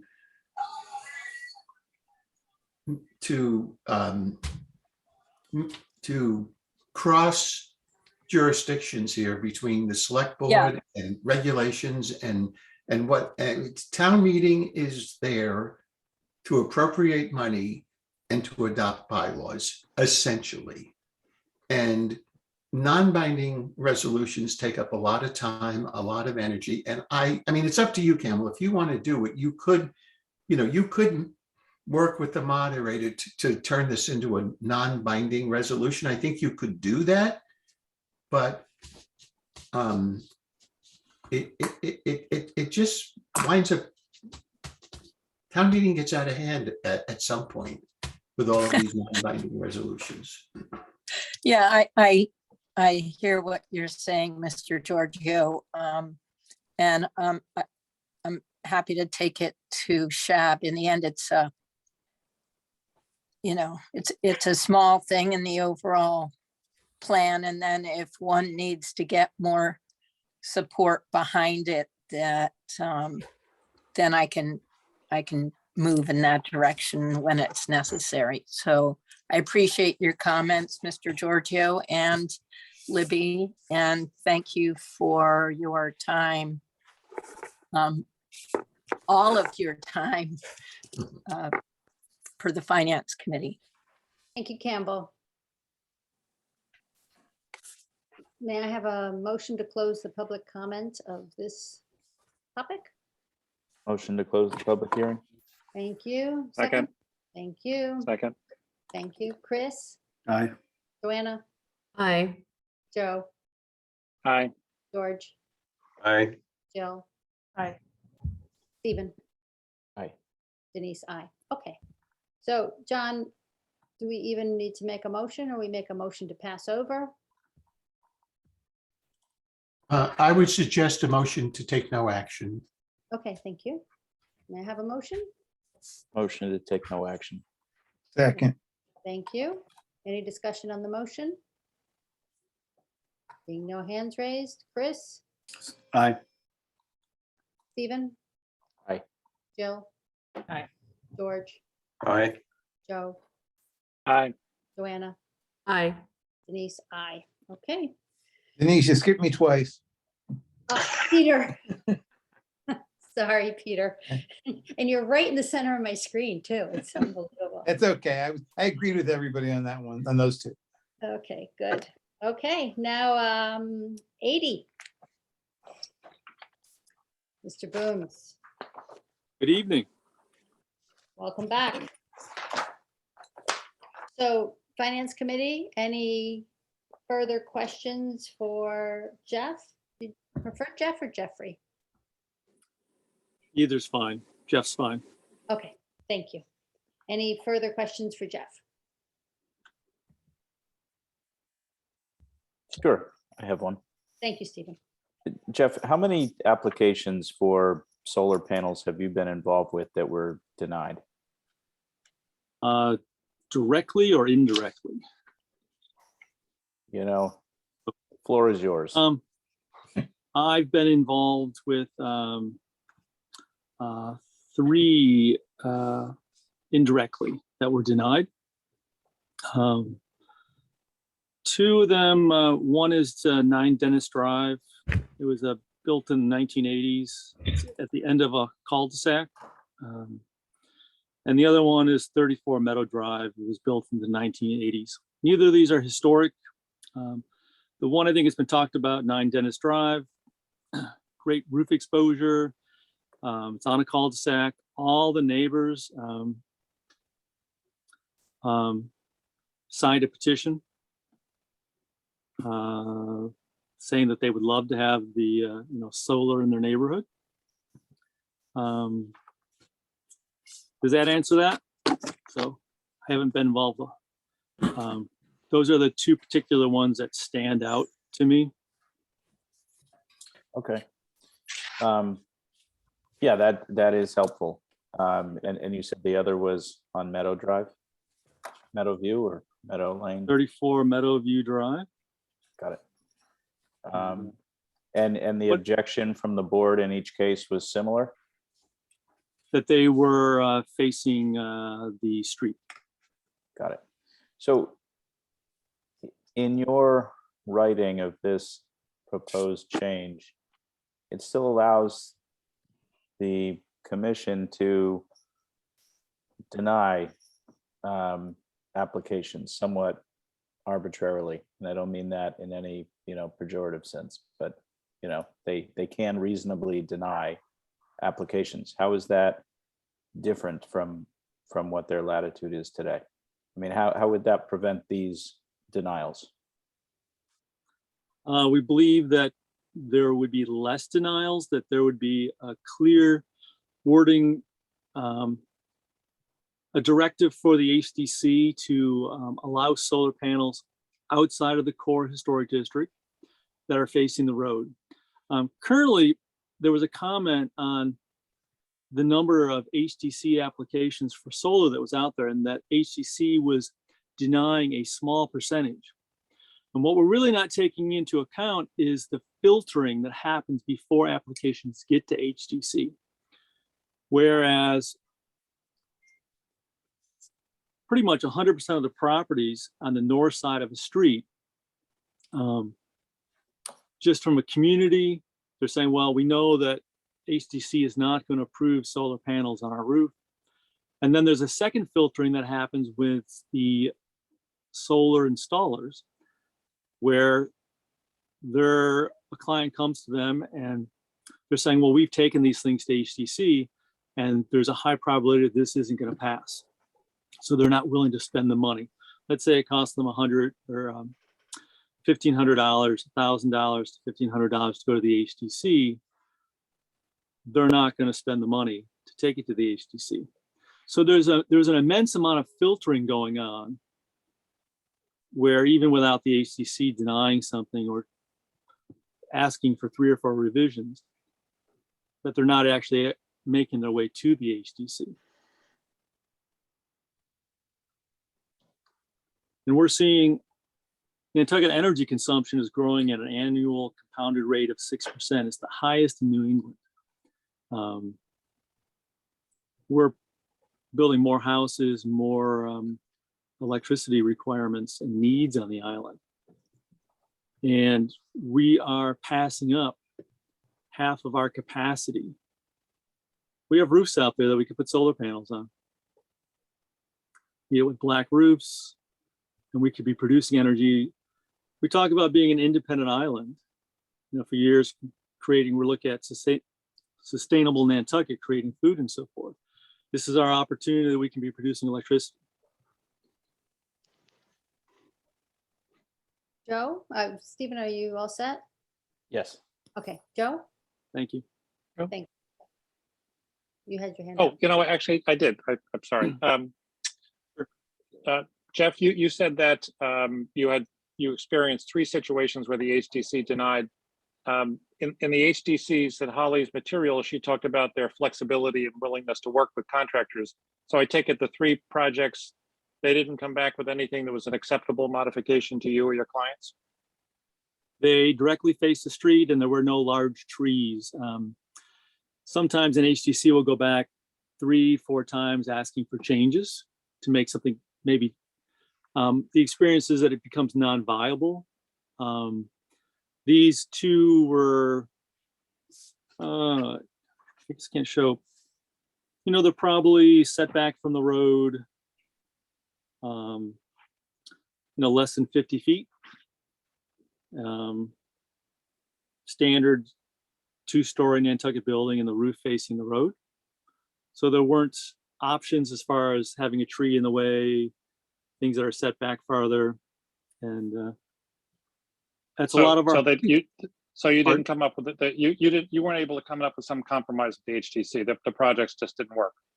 Right, there was a suggestion to put it on the backside of the roof, yet taking it from a south facing roof where you're getting 90% capacity and putting it onto the backside of the roof where you're getting 30 to 40% capacity, it's not viable for an installation.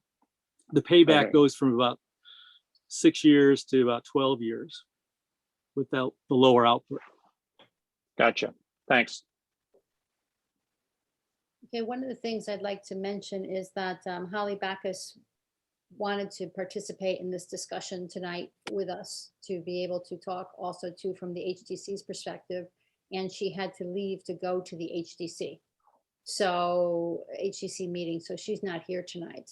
And she has asked if we can hear this again when she can participate. So it's up to the Finance Committee, of course.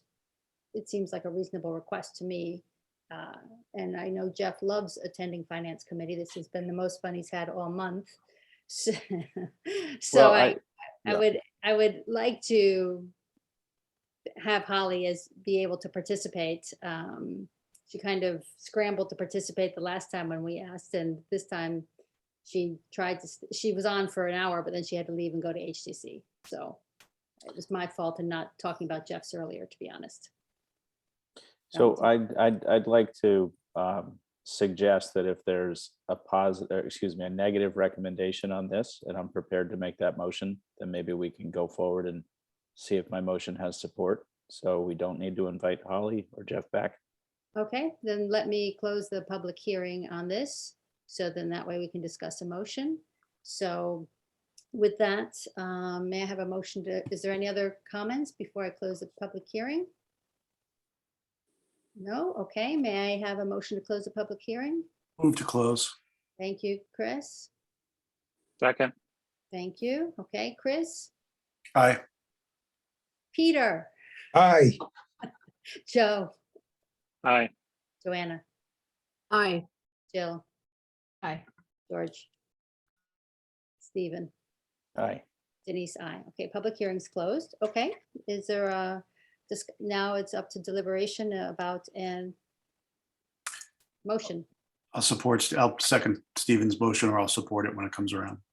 Okay, Okay, so I'll just make one comment before I make the motion. And my comment is that I'm not unsympathetic to the concerns that Jeff's bringing to us. And I think that, we ought to support renewable energy and solar. But I'm also sympathetic to the efforts of the HDC, and its value to the island shouldn't be discounted either. And this is in many cases a thankless task, and they're heavily worked, but they're also engaged. And I think that, Jeff, if you bring this back to the HDC and work with them to come up with something, maybe even that's more defined as far as what, and I'm not a design professional, so maybe this doesn't make sense, but maybe it's percentage of a roof surface that is covered or something like that. So it's less arbitrary. And maybe you won't have the self-filtering that you're talking about. Maybe more of these applications do come before the committee.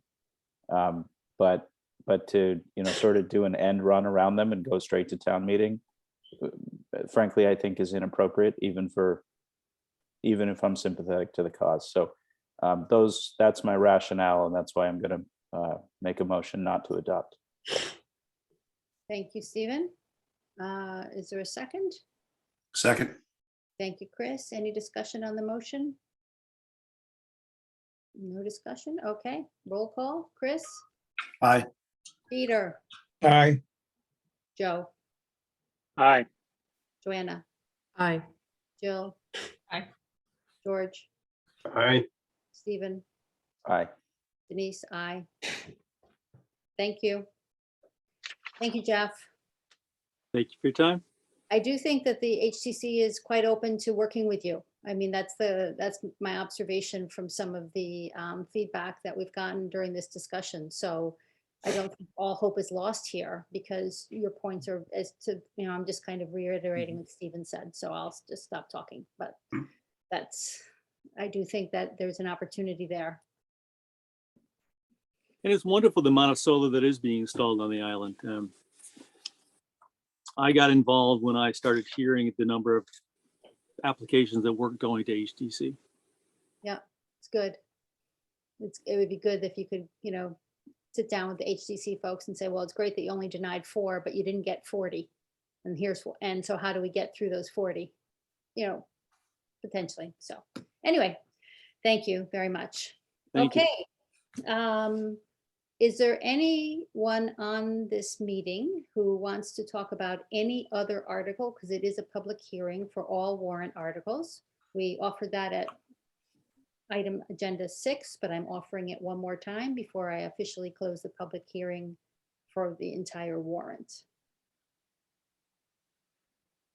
Seeing no hands raised, may I have a motion to close the public hearing for the entire warrant? So moved. And a second. Thank you. Roll call, Chris, Aye. Peter, Aye. Joe, Aye. Joanna, Aye. Stephen, Aye. George, Jill. Aye. Denise, aye. Okay.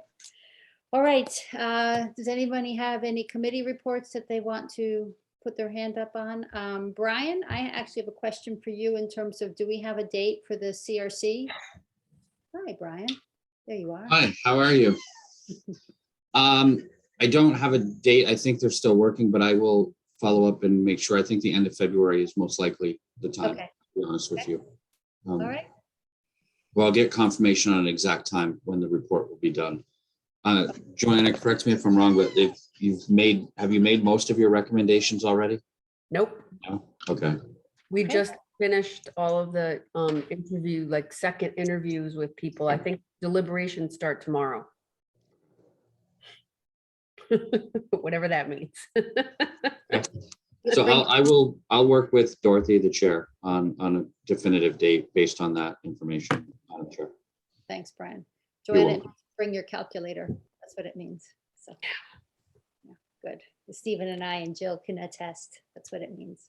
So, good. Any other business from the committee? Seeing Jill. Our committee's meeting Thursday, I think, for the last time. Okay, great. So it was supposed to be 10. It just got moved to 2. So it keeps, it was still another delay, but it's on the same day. Good. Now let's see Capcom's recommendations. Thank you. Good. If not, then I am looking for, I have to shout out to Maria, because she is, as you can see, for some reason, this year's organization is, kind of one step beyond my grasp. And she's just doing an outstanding job keeping me organized and therefore keeping all of us organized. So everybody should know that it's running as smoothly as it is thanks to Maria's hard work and efforts. So I wanted to emphasize that, because it's only going to get worse, Maria. So there you go. Jill? So I just want a clarification about the fertilizer article, that is just we're just going to have our motion in that, and we're going to have no response to really the text of that article. I mean, that is our response, is that motion. It's not, so no one's going to see that we did a positive or negative or take no action. They're just going to say, well, we're recommending something entirely different. We're recommending a subset of what that article says, basically. Yes. Have we ever done that before? I mean, this is only my 3rd year. I can't remember when we've done that, but. Yeah. Yes, so we take no action with comments many times every year. Yeah, I know, but that isn't really how I see that. I don't see that as being the same. Take no action with a comment? Is that not what we're doing? Hold on a second. John, you were going to say something? So an article that is submitted by a citizen's petition goes on the warrant exactly as it is proposed in the petition, right? And that article then becomes an article for town meeting to deal with. And so the finance committee, the petitioner, or any registered voter can make a motion that is different than what was printed in the warrant, as long as it's within the scope of the warning to the voters. So it's really up to town meeting to decide whether they want to approve what in this case will be a finance committee motion, which is really a subset of, as Denise indicated, what is written in the petition itself. And so that's a very common procedure. It's totally consistent with the general laws and the operation of town meeting.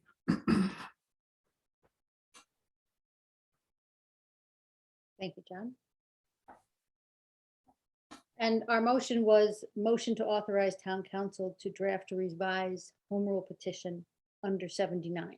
So we didn't motion take no action or motion not to adopt or motion. To adopt. It's to authorize town council to draft, blah, blah, blah. That was our motion. And of course, I will, once I draft it, I will send it to the finance committee, and you can put that on the agenda at a future meeting to adopt as your recommended motion. Or not. Okay. Did that clear it up, Jill? Yeah, it sounds like we're still gonna talk about it, so. Well, we will talk about what John sends us at a Yeah, future. that's what I mean. Yes, absolutely. Okay, all right. Anything else? If not, I'm looking for a motion to adjourn. So moved. Thank you. Chris, Second. John, thank you very much. Very helpful as always. Always a pleasure. Thank you. Hi, John. Chris, Aye. Peter, Aye. Joe, Aye. Joanna, Aye. George, Aye. Stephen, Aye. Jill, Aye. Denise, aye. Thank you, everyone. We'll see you on Thursday where we'll be going through budgets. So. Thank Good you. night, everybody. Good night, So long. everybody. Good Thank you. night.